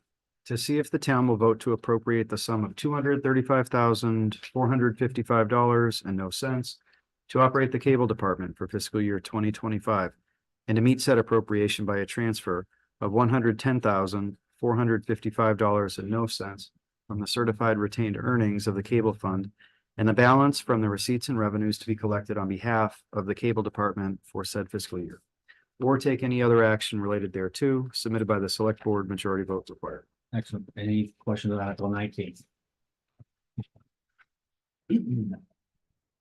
Have a brief statement, What do you I got? guess, just think, I think this is one of the 5 or 6 articles in the warrant where the state legislature really hurt the town. The reason, down the road, TCTV is gonna need money.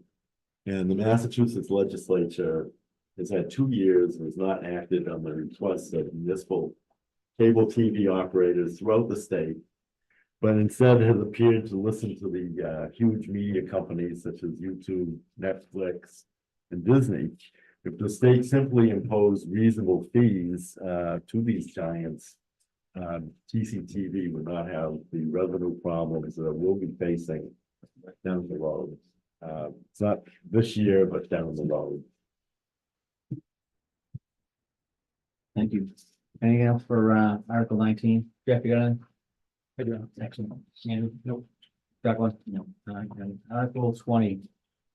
To set salaries of elected town officials, to see if the town will vote in accord with National Law, Chapter 41, Section 108, to fix, maintain the salaries of certain elected officials for fiscal year 2025 as follows: town clerk, $77,515. Select board each, $3,750. Moderator, $500. Water commissioners each, $2,550. sewer commissioners each 3,000, light commissioners each 2,550.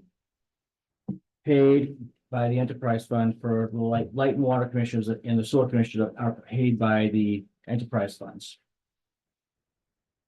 Or take any other action there too, submitted by the board of selectmen, majority vote required. Any question on Article 20? Yeah. Okay, maybe. Nope. Trevor? No. No. Yeah. No. Roger.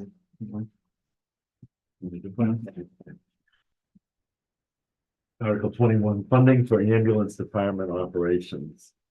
To see if the town will vote to transfer for $482,500.00 from the fire department / ambulance receipts reserved for appropriation to be spent by the fire chief to pay for the operation of the ambulance service within the fire department during fiscal year 2025, with any unexpended monies in the ambulance budget being returned to the receipts reserved for appropriation account, and with any unexpended balances in the receipts reserved for appropriation account being carried forward to the subsequent fiscal year, or take any other action related thereto, submitted by the select board, majority vote required. The Article 21. Yeah, I do, I have a question. excellent. Town administrator, fire chief, either or. I was looking at past budgets. And I looked into fiscal 2020 budget where it notes that new ambulance lease is payment 105. So I would believe that would make 2024 would be the last year of an ambulance payment. And the other ambulance, I believe, is what, 2014? Is there any reason? Are we going for another new ambulance at this time, since the lease of the newest one should be off? I was asked to put it off till the fall town meeting, but there is a plan, yes, for the next ambulance. So you do want to do that? Yep. And, well, because my concern is do it before, sooner rather than later, because the price is going to do nothing but go up, up and up. And is that coming out of the ambulance receipts Intention, yes. for 25? In the fire chief and I did discuss this, by May, Mr. Chair. Yes. We did have this discussion. I really want to see, we've been able to have this sustain itself thus far, but I really want to see where we're at going into fiscal year 2025 and what we're looking at for a lease payment to really get the whole general picture moving forward. So that was the discussion we had when we came down and looked at the overall, because it's going to take them, I think, 2 years to get it. Is it 2 years? If I can't find a demo ambulance, which is not likely, right now the build time is 24 months. So that was my main concern with that, and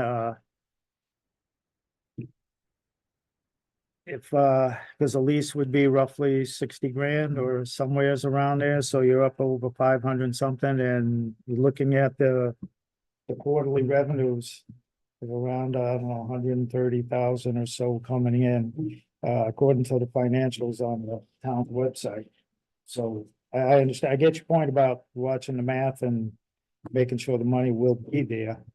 I believe the But- past fiscal year was Also, I'm looking at the- 500,000. About it. We brought in just over 500,000 last fiscal year, and I'm estimating right now about the same, just over $500,000 to bring in. I don't mean to interject. I just wanted to throw that. No, I totally get it. I saw that as well. My only question, Chief, would be, have you relooked at the ALS rates? Have they increased for service like everybody else has? Just because the ALS rates could increase, yes, but just because they increase doesn't really tell you the whole picture on the money you're gonna bring in. Nope. Increasing the the ambulance rates is only a very small portion of our income. Most of our income is from Medicare and Medicaid, and I can't raise those rates, No, so. I got it. I appreciate that. Thanks, chief. Mr. May, you have a question? Yeah, my question is just simply, that I heard the number being asked for right now is 482. I've heard the chief and yourself talk about revenues of about 500. And I heard Mr. Bennett say an ambulance would be about 60K a year. I still haven't heard anybody say how we're gonna get it done. Or how we're gonna have a new ambulance. We just Because they have a put- potential Mr. May. plan. They're putting it off till the fall town meeting. That's why it's not discussed right now. Well, but they still, they don't plan for money. And the money is right now. This is the budget. So they don't have a plan for money now. We're not gonna have any plan for money in the fall. As far as I can tell, unless you see some winning lottery ticket. I don't know. I wish I could. But, I just. Okay. Think we already waited a year because we put it off from the tanker for last year. So we're gonna be 3 years out on our 10-year life expectancy ambulances that we had a plan for. That we can't follow. Yes, something else? Well, that's why I think it's important for us to really keep an eye and see how this is sustainable. And that's why you don't see it on here, because if I were to add that on this number, and if we're projecting 500K, we're gonna have a little bit off, but if I could go further, look at the numbers with the fire chief and figure out how we're gonna make it work. And let's say there is an increase in calls and they bring in 530K or 540K, then we'll be fine. I mean, we did bring in 500K. Yes. I mean. Just one thing I would add is. If the equipment life is 10 years. You really should replace it at the end of the 10th year. Because, these years are set. And we've seen this with the 1999 fire truck, is you kept it 4 years longer. And to replace it is nearly double the cost.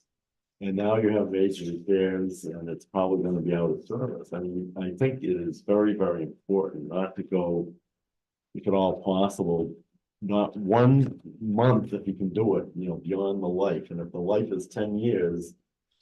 You're really, by adding even 1 or 2 years, you're really dancing with fire, I think. And I would just ask you keep that consideration.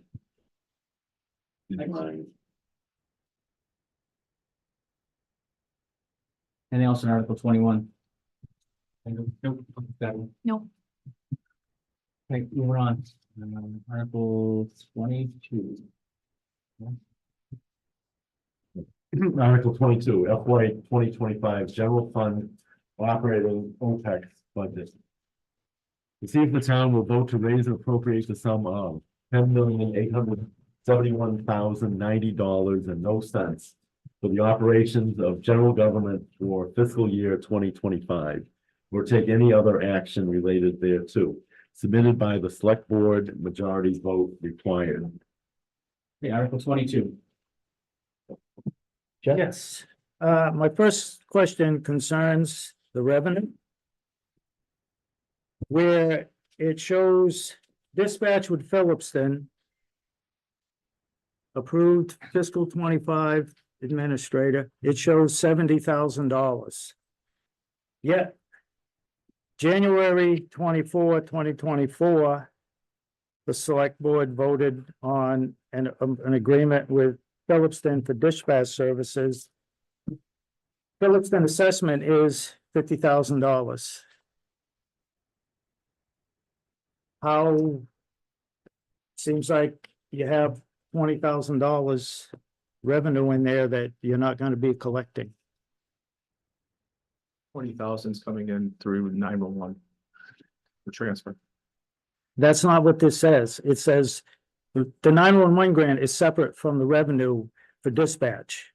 It's showing you're taking in 70 grand for the agreement with Phillipston when you're only taking in 50. 50 plus 20 is 70. What's your question, Jeff? The 911 grant is separate from this agreement, correct? And there was also a thing in here where there's an amount we applied to them, $5,000. And it can also be increased with the approval of the chief of police. Again, the agreement says 50. You're saying you're getting 70. Mr. Chair. Yes, chief. So when we did the agreement, the original agreement was $70,000 from the town of Phillipston for dispatch services. Under the new agreement, but they also got a portion of the 911 grant equal to the amount of their percentage that we assessed them, okay? So if they're paying us $70,000, we set aside $26,000 for them to use for equipment or anything of that nature. Going forward, it's a lump sum of 50. That 26 that we no longer have to set aside for them, 20 is gonna be transferred to the general fund, 6,000 is gonna be held for their equipment. Okay. So what's the loss? There isn't one. But that, again, the agreement says you're receiving this and you're saying you're receiving this here. It doesn't say a transfer. That's not what it says. And I do have a question on building permits. It stated requested 100,750, and then town administrator wrote in 325,000 with a note, Baldwinville school building fees. So are you counting on that project generating an additional $224,250 in building permits? But also not including If it doesn't happen, what happens with this revenue number? that project moving full steam ahead. I just spoke to the developer the other day. Because Does that include the building sale? We did not put that in the revenues, no. Okay. But that's also an additional 400,000 coming to the town. So your figure is really a conservative figure.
or take any other action related thereto.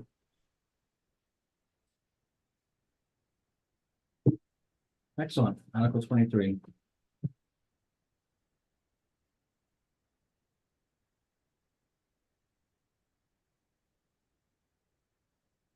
Mr. Fontaine, so is this vehicle covered under the Greens community as well? The green community grant that, you already got that vehicle. Yes. This is what we usually do, with vehicle fleet. Okay. This is a separate article for the police vehicle. Yes. So is there any monies from the Greens community going towards this vehicle? That's what I'm asking. No. Okay, thank you. Jeff, you have anything? Yes, my question on this is why is this not being paid for from the meals tax? Or at a minimum, the meals tax being a directed to the capital stabilization fund.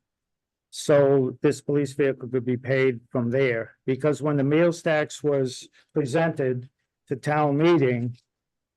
And it did it the first 3 years that it was in place was. By creating a capital rolling stock program for police and highway vehicles. And the first article it did was have a 3-year lease for a police vehicle and a highway 1-ton. But it seems like the meals tax has just been tossed into the general fund revenue. And we have fewer and fewer dollars going into the capital stabilization plan because of the split 67-33. And I heard at the budget meeting back in March when I watched it, a point was made that it says free cash, but it's really coming out of meals tax. But again, you have your meals tax up in your revenue number, which is covering the general fund budget, and this is a separate article. So you are paying for this out of free cash. Was this included in the original free cash plan or not? So is that your question? And that's my first question is, well, my first question would be, why is we're not using the meals tax for this? And my second question is this use of free cash, this amount 67, is that included in your free cash plan of November? Okay, so Okay. what we usually bring in is around this amount anyways, a meals tax. We could go on about the source and the funding, whether it goes to the general fund or however it works, but it's still dedicated to a cruiser. Excuse me, a police vehicle, that's 67,730 you see, plus that 75,906 in the next article, that's what's on the free cash plan, that 143 number. Yep. It also I put in here, 64,505 plus the 5%. For the 67,730. For the police vehicle. So where does the meals tax go? What accounts does it go into? Comes into the general fund Which and converts to what? well, technically whatever revenues we go over after expenses, we roll to free cash, and then we commit the free cash to the cruiser. I understand what Jeff's saying. If I may, Yes, go ahead. Chair, having sat on the capital committee Mhm. is, the committee made it crystal clear that meals tax money was to fund a police cruiser. So I think what we're talking about here, and I appreciate what Mr. Bennett is saying, but what we're talking about here is that the meals tax money, which is very close to the expenditure for the cruiser, the meals tax money is being used for the purchase of the cruiser. And I also think that it's a great idea because by doing this every year, you're replacing a police cruiser every year. You don't have junk vehicles out on the road that you need to repair. We saved, I think, $15,000 last year by doing this. And, in my understanding of my conversations with you and other people is that this is meals tax money. That's how I look at it. I mean, it kind of goes through, a couple of hurdles, but it starts out as meals tax money. Gotcha. All right, thank you. Anything else on? I do. I would just remind the folks that back in May, for approaching the May twenty twenty-three annual town meeting, there was a draft warrant. And Article 21 had a police vehicle purchase. And it was for $68,750, and it was going to be from the tax levy and other general revenues. But that did not happen because it was put off. So that was going to be tax levy, and now you're telling me free, so I guess what was that? That was going to be meals tax, and now you're telling me free cash is meals tax. We don't have a consistent plan, and when we tell residents, and when I say we, any elected board, they go to town meeting, the powers that be, tell town meeting, we're gonna instill this meals tax. If you vote for it, we're gonna use it to fund capital. But we are not taking meals tax and earmarking it to fund the capital stabilization fund and buy this police cruiser. Because if we did that, we probably could have bought that police cruiser last year and be buying a second one this year, because I'm not sure how many vehicles are there in the mileage on them, but I know at one time there was about 9 of them or more. And because you had to have that many, because you get a call, hey, this one broke down, so you got to come get another one. We're trying to get away from that and reduce the maintenance budget. But we don't have a consistent funding plan to do this. And along with buying a new cruiser, the old ones, they need to go out of the town. You can't hand it down because all you're doing is keeping the maintenance budget increase. I got it. Thank you. It's just I know, I appreciate that. May I inconsistent. also, Chair, Yes, go ahead. that year we also ended up, because we didn't take out the levy, because we had to make that deal with the schools. Yes. They worked with us that year. Sure. And the police chief, was able to allow it to be delayed, and we Right. took it out of free cash that year at the fall town meeting. But I remember, again, a suggestion down the road. A second line item, I think the select board can put together where, when that money comes in quarterly, that they can either put it aside or line at it to meals tax dollars. When that meals tax come in, that way people can see that it's meals tax dollars, even though it's all in, it all goes to the same pot. But at least if we identify it as a separate line item, I think that might be more beneficial for the taxpayers to identify it with that. Versus knowing the fact that all goes into the general fund and they're all gonna convert to free cash at the end of the year. We get that. But if you can't identify it, I mean, it just makes it a little bit easier. That's all. Proceed. Got it? Thanks.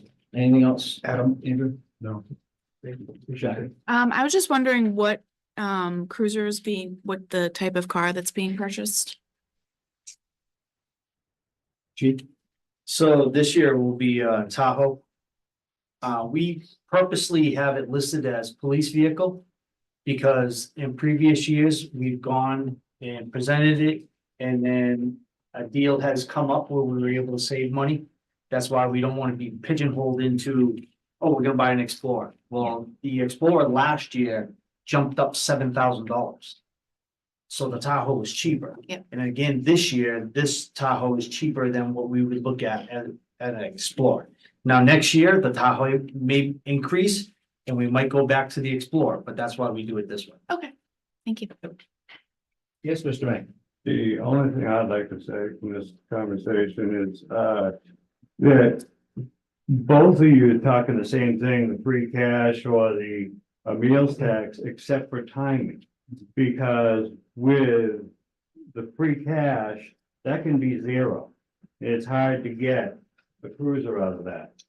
If we take it out of the meals tax revenue, that's coming in, hopefully, still. So one is there and one is maybe there. Oh, it's coming in, and I think the select board heard me. Mr. Chair, I don't really want to stir the pot too much, Well, but stop. originally wasn't the meal tax voted on for a small highway truck and police Say cruiser? that again, I'm sorry. Wasn't the meal tax originally voted Yes. for a small highway truck and police cruiser? Yes, depending on how funding was gonna come in, absolutely. But our projection of funding back then in 2017 was around $40,000. And now I think we're up over almost $70,000 since it came into effect. But you're right, if that's the whole point of it was for both. I know that he's speaking on his cruises, but I'm also speaking on my department as well. Thank you for doing that. I appreciate that. If I may, Mr. Yes. Chair, one of the items, and I've spoken about this before, is In the we get capital an plan. increased payment in lieu of taxes from the state. For lands owned by the state, about 20% of the lands in town are owned by the state. And I have suggested, and I would hope that something could be done where that money could be applied towards rolling stock. And it would probably be a pretty good fit if it got up to around $300,000. It'd probably be a pretty good fit for your department. Excellent. Anything else on that article? Okay, moving on to Article 24.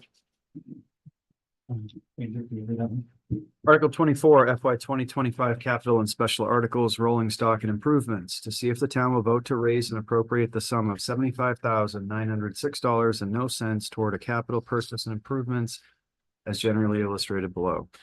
Building and grounds, replacing oil tanks, 29,400, fire, bunker coats and pants, firefighter equipment, 22,500. Senior services, wheelchair accessible vehicle, town portion of grant, 16,506. Highway street sign replacement, 7,500, total of 75,906. And to meet said appropriation by a transfer of $75,906.00 from certified free cash or take any other action related thereto submitted by the select board, majority vote required. Thank you so much. Article 24. I have a couple questions myself. So the replacement of oil tanks, those are the tanks in most of the town buildings, correct? Yes, Because the ones that are in there are, are expired. expired. Excellent. Okay, so it's kind of like they won't fill us with fuel oil. They didn't want to fill them at the beginning of winter, but they said they would for this, they come to. Excellent. So we almost made the emergency. Right. So my other question is that bunker coats and pants, is that a capital item or is that? Select board changed it. They did. Okay, thank you. Jeff, you have anything?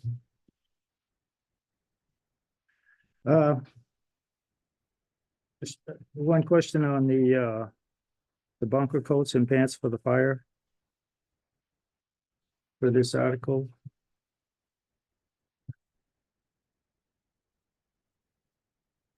Is that for, how many sets will that buy? Hopefully about 10, 10? depending on pricing, yeah, that's all. I don't know if I need 10 on the year, but that's for replacements of any that go outdated or new people that don't fit into anything that we have from people leaving that are still in date. Everything has to be sized for you. So you're basically keeping a sort of like a revolving inventory on hand. So when you need, you have basically. I try not to keep any in hand because it has a 10-year lifespan. If somebody leaves and I get somebody new and they don't fit that gear, too big, too small, then we have to go out and buy. I do wind up with something on the shelf. But that's for, that's this money, but I've been budgeting this money. I started when I became chief 10 sets a year because 7 years ago, we had outdated gear and we needed to get up to current standards. Every firefighter is supposed to have 2 sets of gear. And we obtained that. Now this is trying to keep that up. My first sets of gear that when I became chief is getting close to expiring. I've actually been able to get it so that people's gear are about 5 years apart. So you get plenty of time through it. And this is just so I can maintain that and still put new people on if I don't have gear. Well, that's why I was trying to make the point of to keep that coming in because I remember the situation with the SCBA tanks and they were almost all gonna go at one time and it was tremendous amount of money to try to get them. And I know it was done in a couple of stages because it was just the amount of money, because it had not been. I think it should be like on a revolving thing, like, 10 this time, whatever the total number is, but that was my questions concerning this. Thank you. Anything else on Article 24?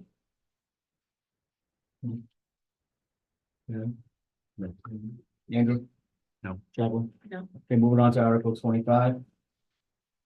Article 25, additional FY 2025 capital and special articles, rolling stock and improvements to see if the town will vote to raise and appropriate the sum of $960 and no cents towards a capital purchase and improvements as generally listed below. Highway. Road winder, 34,000, 046, MS4 compliance, 20,000. 7x16 enclosed trailer, 9,870, total $60,916. And to meet said appropriation by transfer of $50,000 and no cents from certified free cash and capital capex stabilization fund, the sum of $13,960 and no cents. Or take any other action there too, submitted by the board of seven. Article 25. Yep. I have just one question, Bob could answer it or town administrator, doesn't matter which. The road widener, that amount 34,046, is that Templeton share or is that the total cost? And we're gonna Half get, of the Purchase cost. with, that's half, Yeah, the Winchendon will be paying the other half. okay. It says purchase with Winchendon, but it doesn't specify if it's only 50%, and I didn't know if you were gonna buy the whole thing and they would pay their other half on the back end, but that's my question, thank you. Sure. This is really a brief comment about both the capital Okay. expense items. I just find it kind of unfortunate that the town had just right around $150,000 to spend when there were over $1.3 million of capital requests by the various departments of the town last fall. And every single request in my mind, every single request was a reasonable request. And at some point, we're going to run out of ARPA money. And, ARPA money papered over a lot of the needs of the town. And when the ARPA money goes away, going forward, the town is still going to need to spend $600,000 to $700,000 a year, each and every year, just to replace and pay for existing equipment, whether you buy it or you, a combination of lease and purchase. And I just think when you look at these total dollars, if we have these total dollars 2 years from now, there'll be no real all of those numbers. We need to think about, how we're going to replace the apple. That's all I have. Yeah, thank you. Do you have anything? Nope. Jacqueline? No. Moving on. Article 26? No? All right. Article 26. GAAMHA opioid services agreement payment. See if the town will vote to transfer the sum of $7,416 and no cents from the opioid abatement stabilization fund. Pay the first year of the town of Templeton agreement with GAAMHA, a non-profit organization having a principal location at 208 Coleman Street, Gardner, Massachusetts, 01440, or take any other action related thereto, submitted by the select board, 2/3 vote required. Thank you. Article 26. Jessica, I don't have any questions. I'd just like to let people know that is going with GAAMHA because Templeton share is relatively small in the cost to really help anybody out. And there's a lot of help needed for a variety of reasons. So they pull in this money with GAAMHA, which has the organization and the people and everything in place already. So it's a good thing. Otherwise, it'll be like a lot of small towns, you get this little chunk of money, and it's like a lot of the old funds that we had to help unwed mothers and this and that. It sits there and does nothing. understood. So this is it's a good thing to do. They definitely have Thank you. resources. Yes, sir. This new guidance came out, I guess, after the warrant was done. I guess it appears that only a majority vote required for special purpose stabilization accounts. Okay. That came to my attention after the select board approved the warrant. So So that will be in the guide, I would assume. I think I can change the guide from what the warrant. Okay, well, I could leave a note probably in the summary. okay. And we can also let the moderator know, obviously. Town council will be there, so I'm sure. I'm sure he will be. She, She. Right. If I may make one. Yes. Very brief comment. GAAMHA was founded in part by George Corey, who's now almost 100 years old. And it's a wonderful legacy. He founded it when there were no services of that type. They are a very worthy recipient of this money. And you know, George Corey is just he should be mentioned. George was he's still alive today. He stormed the beaches of Normandy and was wounded, and went on to a life of public service in this area. He's still very much alive. I've seen him just a few months ago. This is his legacy, and I'm just very pleased that it's a wonderful legacy. Absolutely. I'm a wonderful person. Okay, anybody else, anything else on Article 26? Gentlemen? No. All right, so we're on to Article 28. 7. 27, excuse me, 27, thank you. I'll read it. Yeah, thanks. Article 27, water plant debt authorization.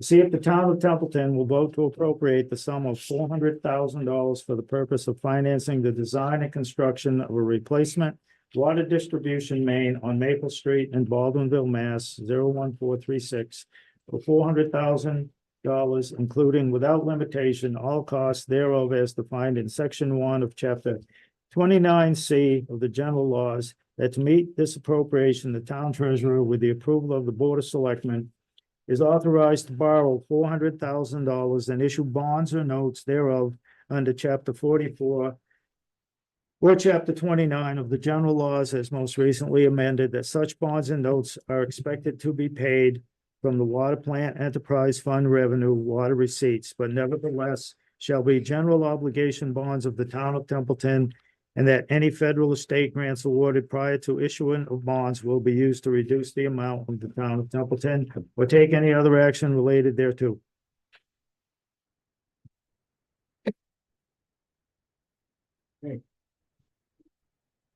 Article 27, Jeff? I just, the water superintendent is here. No, there was already 0.2 mil, and I understand that for clarification to the voters, that this is something that I guess a bean counter is kind of like recommending, but you don't believe that you might really need, if I understood the general manager correctly, it's just sort of in case you need it, it'll be there rather than be behind the 8 ball. This was a recommendation from our engineering company, Time Bond. They have, this project started pre-COVID. And everything, as we know, has gone up during the COVID years. So they've had these ongoing projects that have filled the same time gap as ours.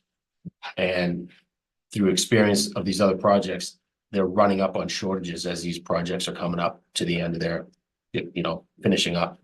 And so they recommended to us to borrow a little bit more. So we did have a cushion in case there's, an unexpected cost, change orders, things of that nature. And if we don't use it, then I forget the terminology, we'll just give it back. Thank you. Okay, yes, sir.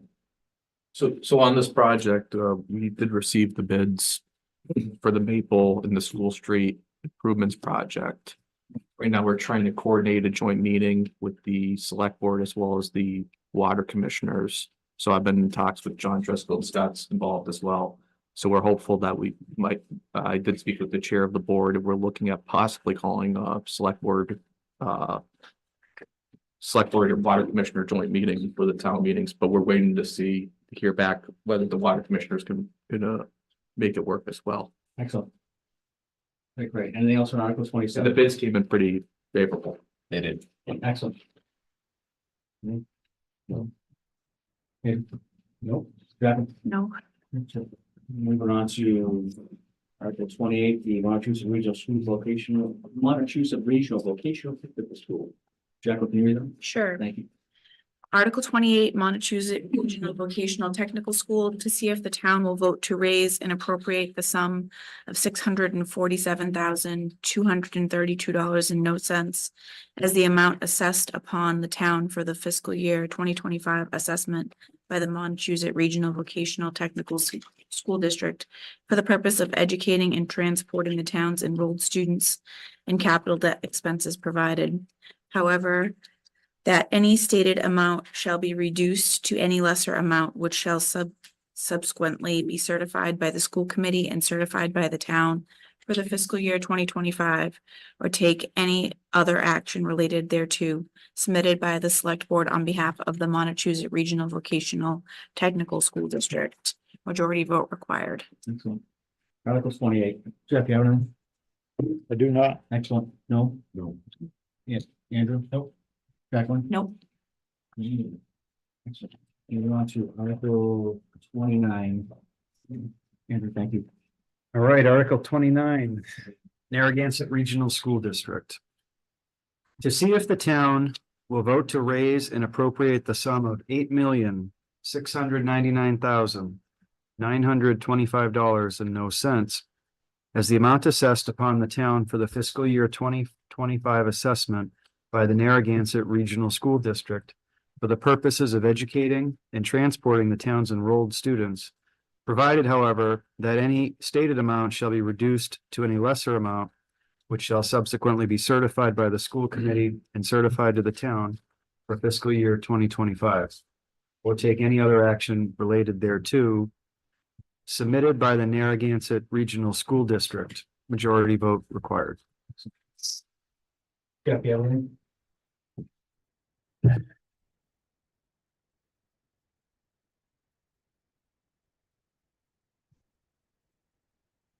My only thought is, it bothers me how the school and the town would be rather get under the desk attack. How we can be so far apart on the budget, or it seems like the amount wasn't expected. I know you and I, that were back in 16 when you were on board selecting, we talked. I think kind of expected it in 24, but definitely after that was a big amount. We have to remember that when the state said you could use ESSER funds, towns could use that to cover their school budget, and Templeton did.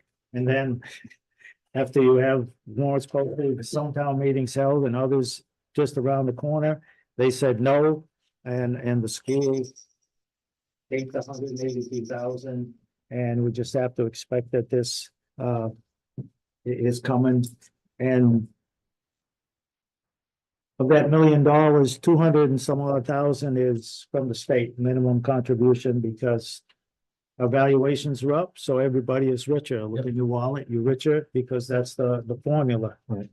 And it just seems there wasn't. I heard mentioned at meetings that we were meeting with the school on budget and stuff, and I know the select board has a liaison to the school committee. And it bothers me that we seemed like the town was unprepared for the assessment coming from the school. And again, this is something that I believe you need follow-up on, and we need communication, and we need to expect more than, wishful 2.5% or 3%. Right. Because the history, it's in front of everybody from the school assessments. It's 9% or more Yep. increase yearly. Yeah. Thank you. Yes. Yes. I would like to ask, Ms. Lamontagne or Mr. Curry. I understand that just like in the past couple of years, there were some, negotiations and conversations with Dr. Sazavan. About, I think the additional money is a little over $1 million. And, I look at this article, if it is passed the way it is written, is the town could come up with a portion of that money, but there's still probably $500,000 to $600,000 where we'd have to come out of stabilization. But any use of stabilization money is not mentioned in the article. So if the article passes the way it is, it looks to me like $500,000 to $600,000 would have to come out of the town, and that Mr. Lamontagne may have to, the select board may be forced with the, which I think is a terrible scenario of maybe having to lay people off. So I just would like to hear from either Mr. Lamontagne or Mr. Curry as to how this article came to be in the form that it is. If you could help with that, I would appreciate it. Absolutely. Noel, that's a great question. Mike Hurd-Harbison Rose, speaking as select board chair. We do have liaisons and we have additional meetings. We call it chairs meetings. Very cognizant of open meeting law, but also want the collaboration that the school committee and the superintendent needs. So through those discussions, early spring, the Narragansett School District gave their brief. We were all there. It was the tri-board brief, and they went through scenarios, and they basically said, your last assessment of approximately 7.6 million. This year, we need 8.6. So it's like a million, it's about a million or 1.1 million rounding. We knew based on what the town administrator's budget numbers were shaking out to be, that he was able to give new growth of 450 to allow for the school district's increased costs. We always pray, we cross our fingers and hope that their number is close to what our growth number is going to be. So 1.1 million and 450, we needed to be able to figure that out because we could not do the 1.1. So Dr. Kazavant started to work with his budget manager, Anne Marie, and they started to go through scenarios, because as you remember in the tri-board meeting, and we all asked questions, part of that 1.1 was right-sizing salaries. They spent an extensive amount of time showing the disparity of the teachers in this district to other comparable districts. They talked about the after dark program. They talked about just increase of costs, special ed and otherwise. Basically the difference of all the calculations of what they are going to expect for revenue. During that discussion of what makes up that 1.1, I think that's really where we started to come up with how can we know we can't do 1.1, and we don't want to go to the school and say, I believe it was 677 was their break even, like level funded, we're going to lay people off, it's not going to be good. It was approximately 677. So what could be a number between 677 and 1.1? Through the chair's discussion, we had a discussion. It was my idea to be able to say, looking forward, they are in their third year of a teacher's contract. I believe it was 8% over 3 years. There's some combination of 3, 3 and 2, or 3, 2 and 3, but that's basically the structure of it. We're in the last year of that 8% raise.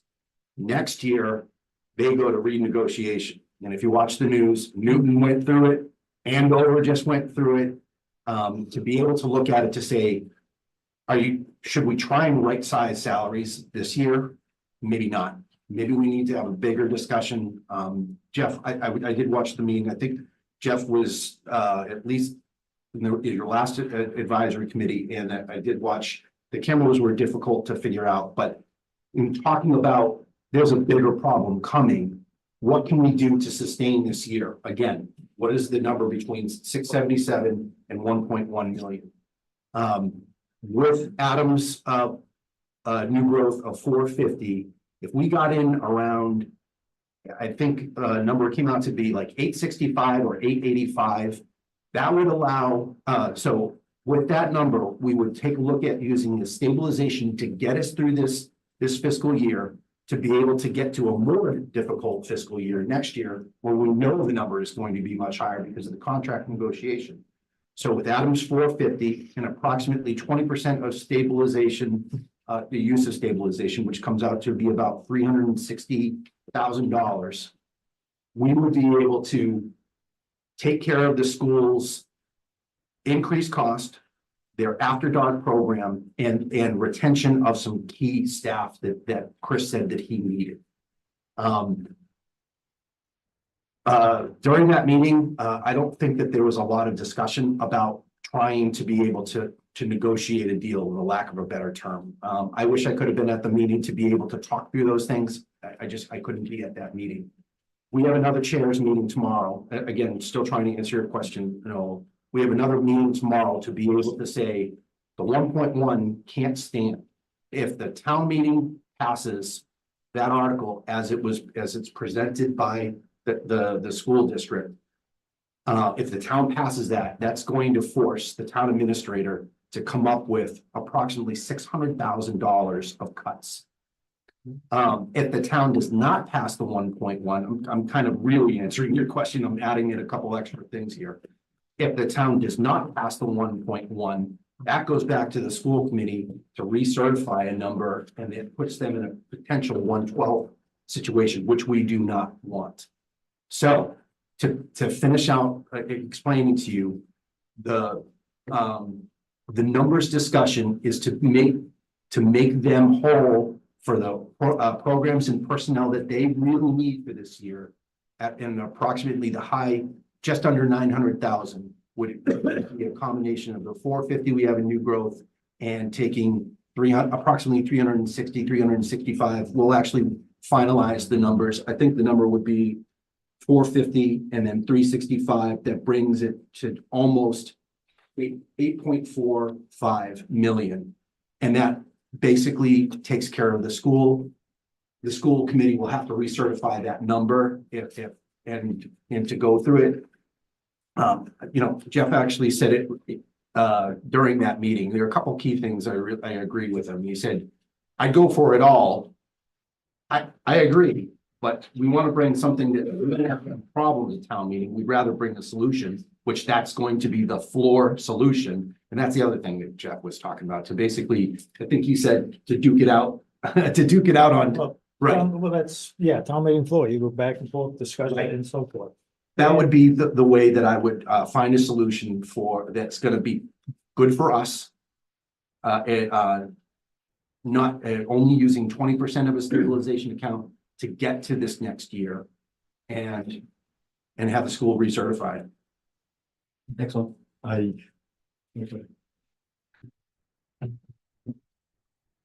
So is it fair to say then, because is there going to be a motion on the town meeting floor to try to close that gap? Yeah. In stabilization money? Yes, sir. I Would intend to make. require a 2/3 vote. Take it out, yes. To amend the number. To amend. Yep. It's 2/3 for that one.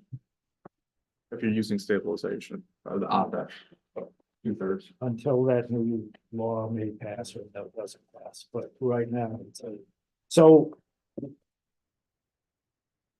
Just to clarify something that you said earlier, this article is not necessarily what would be presented, because this is basically like an agenda for town meeting.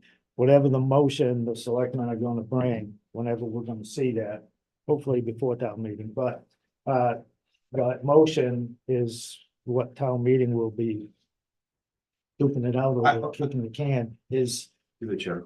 because and it has happened in the past where the school committee before town meeting or at town meeting comes down and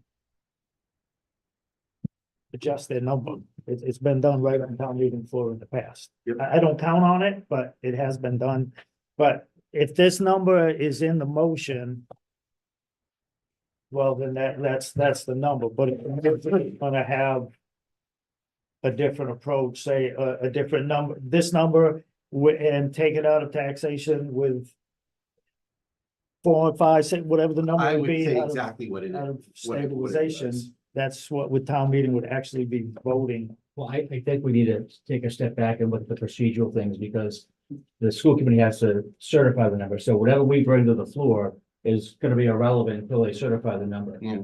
So it doesn't matter what we say or duke it out of the floor, because if they don't certify that number, regardless of what we come up with and the fact of taking money out of stabilization also takes a 2/3 vote and so on article line item anyway. So it's not even in there. So we can't even talk about that even now until fall town meeting. But my point is, they could change this figure before town meeting. Oh, if they recertify it, You know, absolutely. that's what I mean. They have done that in the past, come to town meeting floor, and That's a good point. this number is on the, you know, on an article, and they come in and Maybe you say. could talk to them. This. Mr. I Curry, just had a point of order in terms of how motions are made at town meeting. Anybody can make Yep. the original motion. So the intent was, Jeff, I don't remember if Jeff Marks was before or right after you. I think it was Jeff Marks from school committee who spoke right after you. He was very impassioned. I just didn't know who it was. Oh, yes. So part of his, I want to present, again, I'm not trying to orchestrate everything. I'm trying to make sure that the school gets what they need and we can afford that. Part of Jeff's passion was 1.1, like, we need this. The town needs to understand that. And I agree with that. But I would also say, well, school committee, then you make the motion. Someone from school committee makes that motion and they have that same level of passion to say, we needed 1.1 to preserve that spirit, but ultimately we can't afford the 1.1. And we need to strategize how we are going to get to the greater point of what they're going to look like next year when they renegotiate their teachers contract. if I may, Yes, Mr. Chair, I was at that tri-board meeting. And I thought that Dr. Casavant's presentation was spot on. Mhm. I think he was able to justify, the 1.1, full $1.1 million number. And I think that it sounds like in your conversations that you were very close to that number. When you look at the whole big budget, you're down to maybe 150 or 200,000. I thought it would be about a 220 to 250,000 difference. Yeah. And if the target chunk of it was trying to write, I think I'm using the right words to write, or maybe I actually, when he was explaining it, to right size their salaries. I know they're already getting an increase this year. Let's try and let's save that hard work for next year when they have to renegotiate. So we're not taking anything off the table. They still get a raise. We're just not catching up with that, what their assessment is of the area. I don't want them to lose people. I want them to have competitive salaries. But that's going to be part of what happens during their renegotiation. Through the chair. We were recommending body. Yeah. We're recommending body, and I really don't know what we should recommend. I mean, this article as written, I just, it's not something I could support, because if it passed that way, then Mr. Lamontagne all of a sudden has to lay off people. And I don't want that, but I also, see the need at the same time for, Dr. Casavant, he needs either the 1.1 million or, something very close to it, which you have discussed. Mhm. So I guess my problem is what recommendation should we be crafting, which will make sense to the taxpayers out there? And can you help us on that? Yeah, I actually think it's really simple, and it really comes down to the worst how we view a stabilization account. If the town cannot afford the 1.1 as they presented based on all of the services and what they want to pay the teachers and staff and things like that, we cannot afford that. However, we're going to do the best we can and use stabilization to get get us all to the next fiscal year where we can have a better conversation about closing that gap. So I think the first part is the recommendation. to the use of stabilization funds to get them to the next fiscal year when we may use another source of funding. Excellent. Okay. And I guess my question to the chair. I do. Mr. Chair, Yes. let's address the elephant in the room. Let's just get to the facts. We cannot afford $600,000. $600,000 is gonna put us into the same predicament of 2014, which took us 10 years to get back from. Half my department got laid off. The town shut their doors for 7 weeks. We cannot afford it. So the recommendation is not to recommend the budget as proposed. Thanks, Chief. Okay, anything else on this article? Let's move on to Article 30, please. Jeff, you got Article 30? Yeah.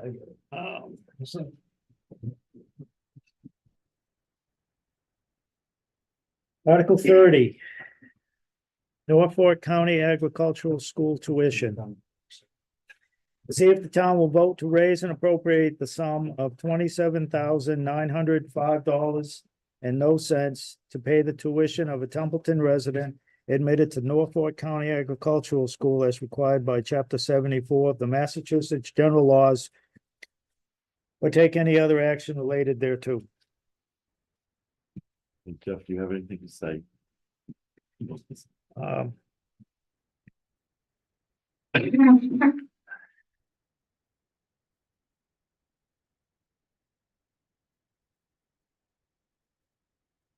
No, not at this time.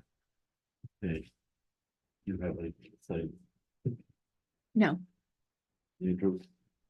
Just to the town administrator, this is required by law, correct? Thank you. And it's in the budget. Any other comments? Just one, the $11,000 and change in the revenue under the town for, what is it, school choice or something, is that? From Transportation. From this, Okay, that's reimbursement for that? okay, no other comments. I will now read Article 30. Oh, That's fine. okay. It's just give us- All right, I'll now read Article 31.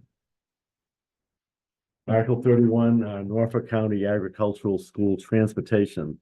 To see if the town will vote to raise and appropriate the sum of $43,470.00 to pay for the transportation of a Templeton resident admitted to Norfolk County Agricultural School as required by Chapter 74 of the Massachusetts General Laws, or take any other action related thereto, submitted by the Select Board, majority vote required. Excellent. Article 31. Anything on Article 31? Jeff? I do not. Okay. No, It's required by Chapter 74. it is required by the law. Andrew, you have anything? Nothing further. Okay, great. Okay, let's move on to Article 32. Non-binding question regarding bridge on Stonebridge Road, a non-binding question to see if the town will vote to recommend that an article or articles be placed on a future town meeting warrant to discontinue the public way in the location of the former bridge on Stonebridge Road and replace it with a pedestrian bridge to allow for the use of the free-flowing stream and land that is located in the recreational purposes, or take any other action thereto submitted by the select board, majority vote rules. Any questions, on Article 32? Yeah, I have a couple. First, I would just remind the residents, taxpayers that there was money spent on a study for Stonebridge to rebuild it with different options, different amounts. My second thing would be, I saw in the quarterly financial report last, there's going for a grant for a culvert up on Gavin Road.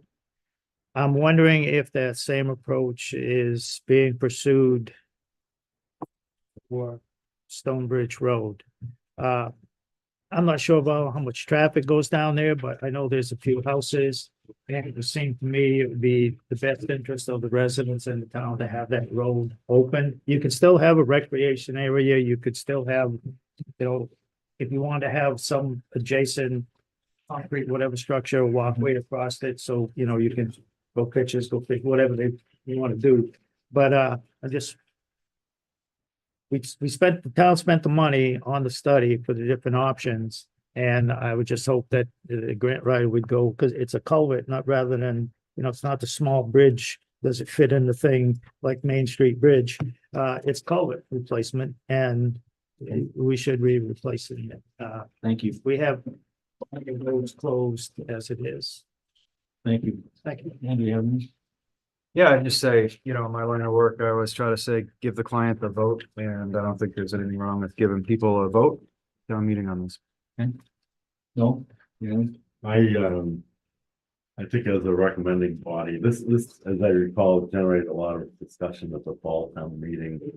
And perhaps, we should, not take a position on it and let the, taxpayer debate the merits. Understood. For or against. So point of clarification on this, if we recommend this, to Noel's point, this is just recommending that we have a question that people vote on. That's right. That's all it is. Also, point of order. Yes. Just for Article 29, the Narragansett Regional School District, and also Article 32, I think those two articles may require a little bit more than others than at the bottom of the article where advisory voted for or against it and what the council is. I just think with the particularly with the regional school district, Article 29 is maybe we should have something. Yeah, to explain the vote. Well, once we go to the vote, when we go to the vote, then we can discuss that, I guess there. Anything else on this article? Yes. Just a quick question to the chair. Does that stone bridge affect your response time at all, having that closed? To where? The other houses? Are there houses? I don't there? even remember when we had a call to that. By about a minute or two. It's a very close, very close in mileage and Yeah. it's within a minute. When was the last time we were going up? You got out there. Ambulance has been out on that side a couple of times. I over don't the think past police few years. responded to the other side. It's negligible at most. And the dynamite is on this side? Yes, Okay. and we did do a study before and it's very minimal. Understood. Yes, yeah, we got. So the grant On that the Mr. Bennett's referring to is the CRMA culvert replacement grant for the Gavin Road culvert. That's for field data collection for that culvert. I believe that that's from the EDA. I believe they would consider a new culvert in that area a new construction project, and I don't think that would be eligible under that grant. They also don't tend to fund full projects. So could there possibly be some grant options available for that? Possibly, but not the CRMA grant. And I think it would be a much more difficult project to find grant funding for as opposed to some of our other culvert projects. Excellent, thank you. See you, I appreciate it. Anything else on that? Article? I see none. Okay, I entertain a motion to close the pre-town meeting. I move to close the pre-town meeting. Second. A motion is second. Any other further discussion, closing the pre-town meeting? We done? Jeff? Yes. Bill? Yes. And Yes. Jacqueline? Yes. And I vote yes as well. Moving into the recommendations. I'm gonna read the article 1 through whatever, and I just need you, I'll do a roll call vote on each, okay? Article 1. What do you vote, Jeff? No. No? No. Maybe Yes. Jacqueline? No. And I vote yes as well.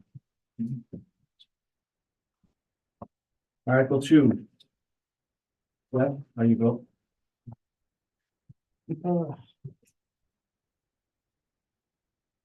Yes. No? Yes. Andrew? Yes. Jacqueline? Yes. And I vote yes as well. Article 3. Jeff, how do you vote? Yes. No? Yes. Andrew? Yes. Jacqueline? Yes. And I vote yes as well. Article 4, Jeff?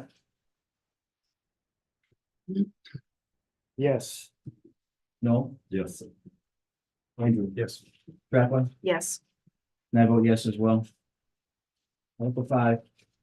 How do you vote, Jeff?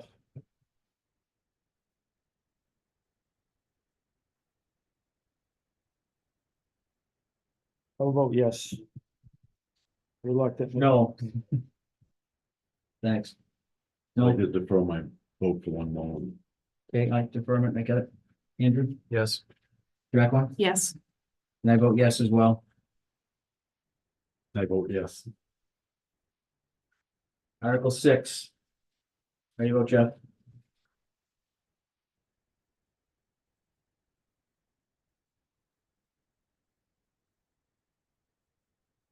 Yes. No? Yes. Andrew? Yes. Jacqueline? Yes. I vote yes as well. Article 7. How do you vote, Jeff?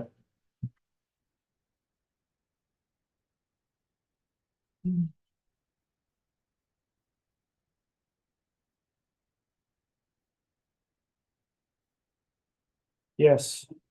No? Yes. Andrew? Yes. Jacqueline? Yes. And I vote yes as well. Article 8. Jeff?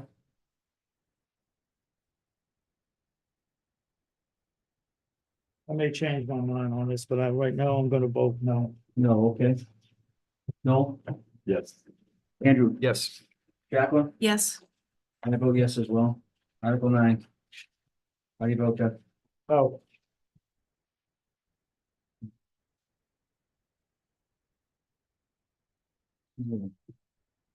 No? Yes. Andrew? Yes. Jacqueline? Yes. And I vote yes as well. Article 10. How do you vote, Jeff?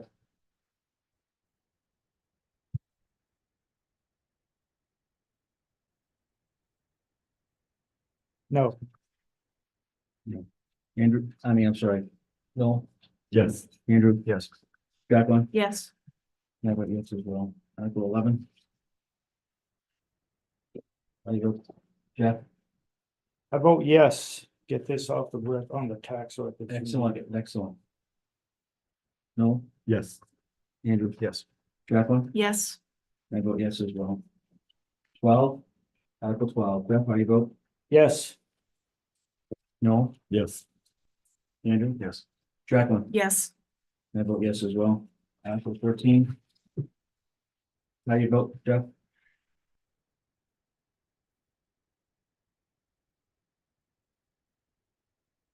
Yes. No? Yes. Andrew? Yes. Jacqueline? Yes. I vote yes as well. Article 14. You vote, Jeff?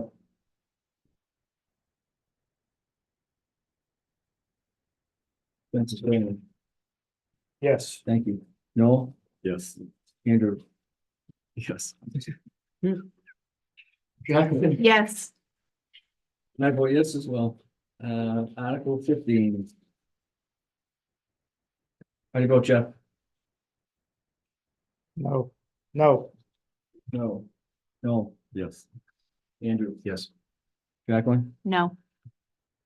And I vote yes as well. Article 16. Jeff, how do you vote? Yes. No. Yes. Andrew? Yes. Jacqueline? Yes. I vote yes as well. Article 17. I vote, Jeff? I vote no. You vote no, so, no, No. no. Andrew? Yes. Jacqueline? No.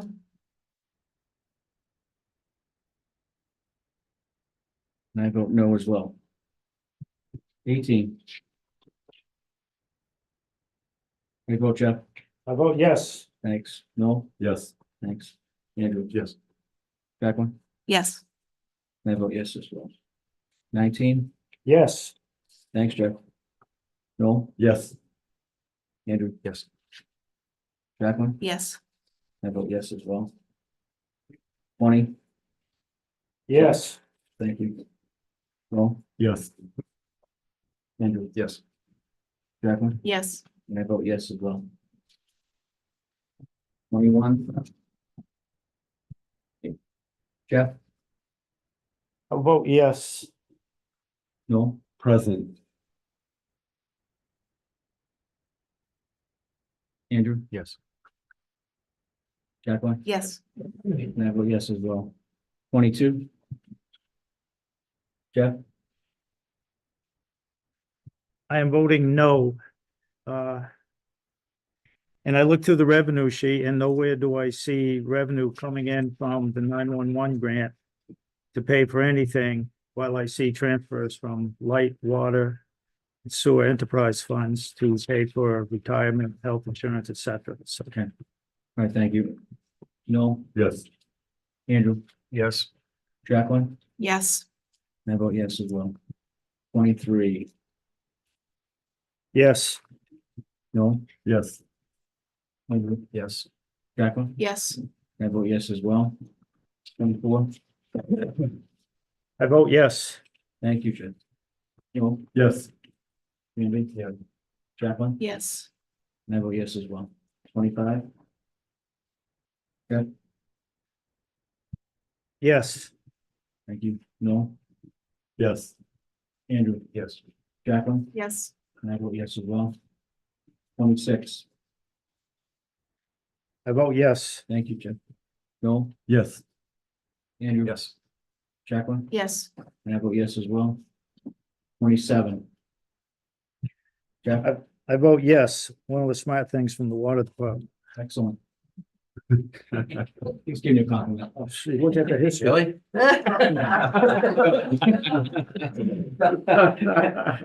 No, Yes. It's called planning. and Andrew, Yes. okay, Jacqueline, Yes. I vote yes as well. It's 28. I vote yes. No, Yes. Andrew, Yes. Jacqueline, Yes. and I vote yes as well. 29. I vote yes, from what I see here. On Article 29, you vote no, you vote yes?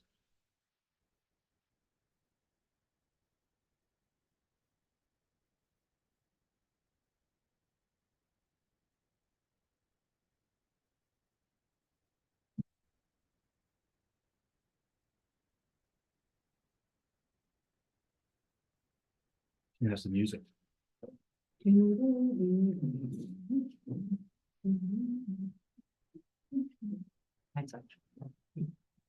I'm sorry, I didn't hear you vote. Oh, on 29? Yes. I vote yes. Yes, okay. Sorry, thought I missed that. No, No. Andrew, No. Jacqueline, No. and I vote no as well. Now, I know you talked about probably a statement or something underneath that. Yes. I do, because I'm not necessarily opposed to the overall dollar amounts, it's how we get there. I think by stripping the town, laying off people, the way that's written, it's not the way to go. All right, would you still want me to come up with some language?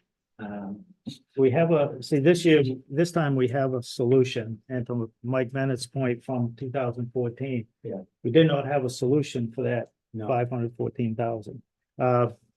Or 557,000. It's almost the same amount. It's over half a million. Because there was about 92,000 in stabilization. And that's what happens when you use stabilization to pay like your retirement for the town. That's what's done. So this year, and I'm not thrilled about it, and I don't really think, but to Mike Curry's point, and again, I'm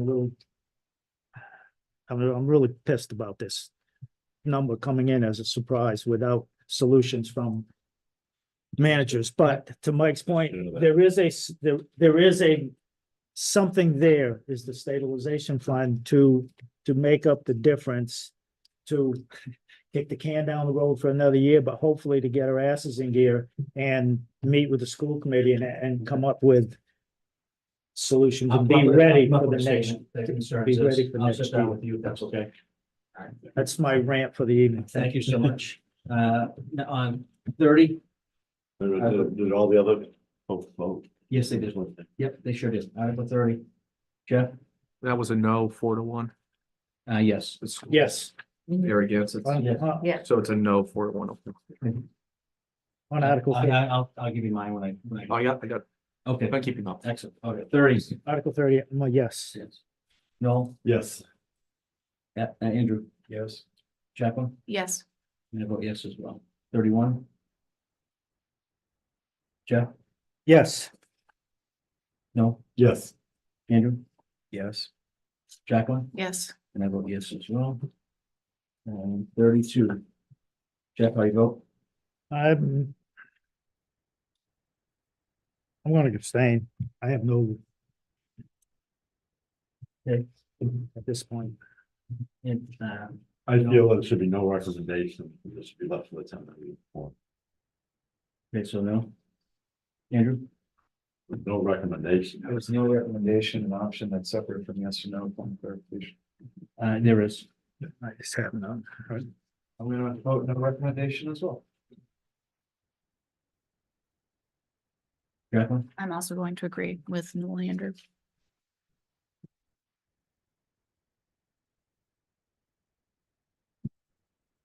I vote yes. So the committee has no recommendation. No. Correct. That is correct, sir.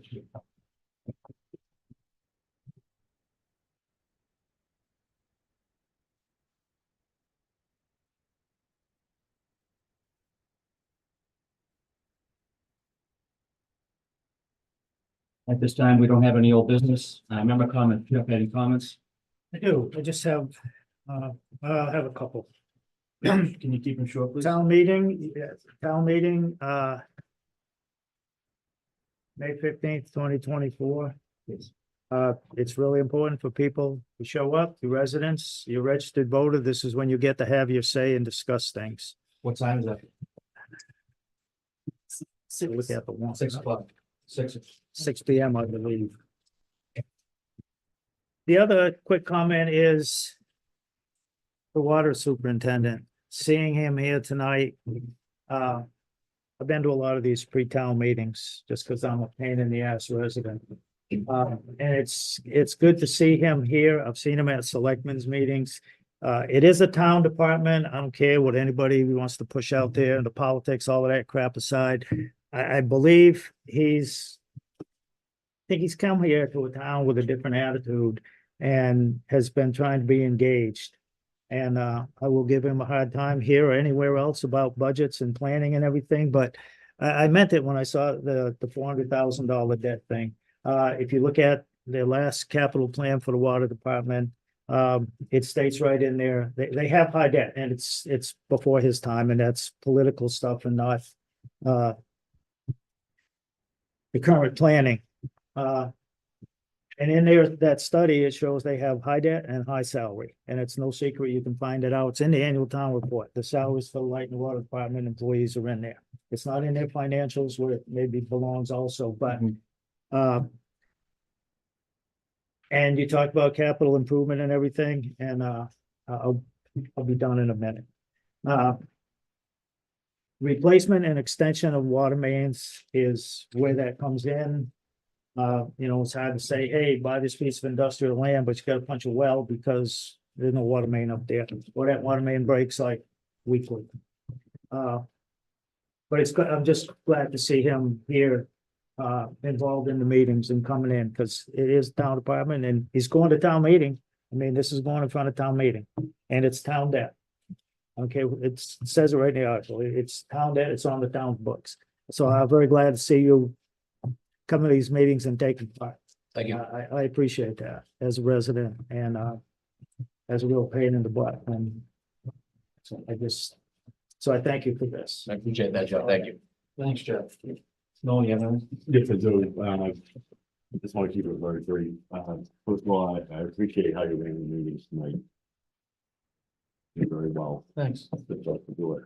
I also appreciate the fact that a majority of the select board showed up, and I think gave very good input. It was very helpful, and last but not least, fellow members of the board, I think a lot of good input, very good input, and you were very well prepared, Adam. Thank you. And, I appreciate that. Thank you. That's all I have. Excellent. Thank you. Likewise, I would like to thank, everyone who's here tonight, our town administrator, department heads, thank you. Members of the select board, members of the community, those who watched on TV. I did want to particularly add on, I'm glad to see that, the water main and Maple Street's getting done. I hope that Patriots Road is next. We actually, we just submitted two, expressions of interest letters to the town, to the state to apply for grant money. One for Patriot Road, one for Baker's Lane. Great. Yeah, I know that Winchendon had that success with their grant recently as well for water main work, so. the problem with grants is they take so long, Right, you know, it's a long process and, excuse me, you put in the pool. You know, so, you know, you just keep applying. If you get denied, just keep applying. You know, you can, there's no limit on how many times you can apply for the funding. You know, but you've got a whole state here that people are looking for. Fortunately, our town falls into a couple categories where we don't have a lot of money, so the state looks at that and kind of bumps us up a little bit on some of these projects. yeah, well, it's good, and I know that, since I've been on the board, Jess mentioned it in different ways, and Noel, and just having a goal of building our infrastructure so that we're not constantly dealing with these stopgap measures and getting behind and things like that. If we can budget on a 10, 20, 30-year plan to really get things squared away, then I think we'll be in much better fiscal position and better position for everybody who's a resident of town.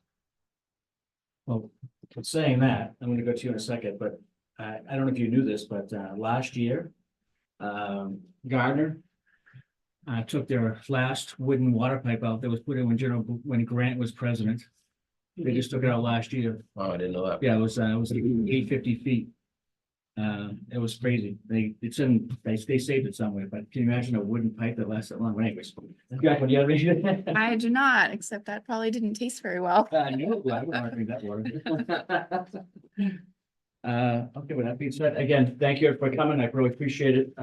All the staff, yourself, Adam, I think we all, everybody, this is a good team effort. I think we collaborated well. Again, good night. I'll entertain a motion to adjourn. Moved. Second. I have motion second. Any other discussion? See none? Okay. Yes. No? Yes. Andrew? Yes.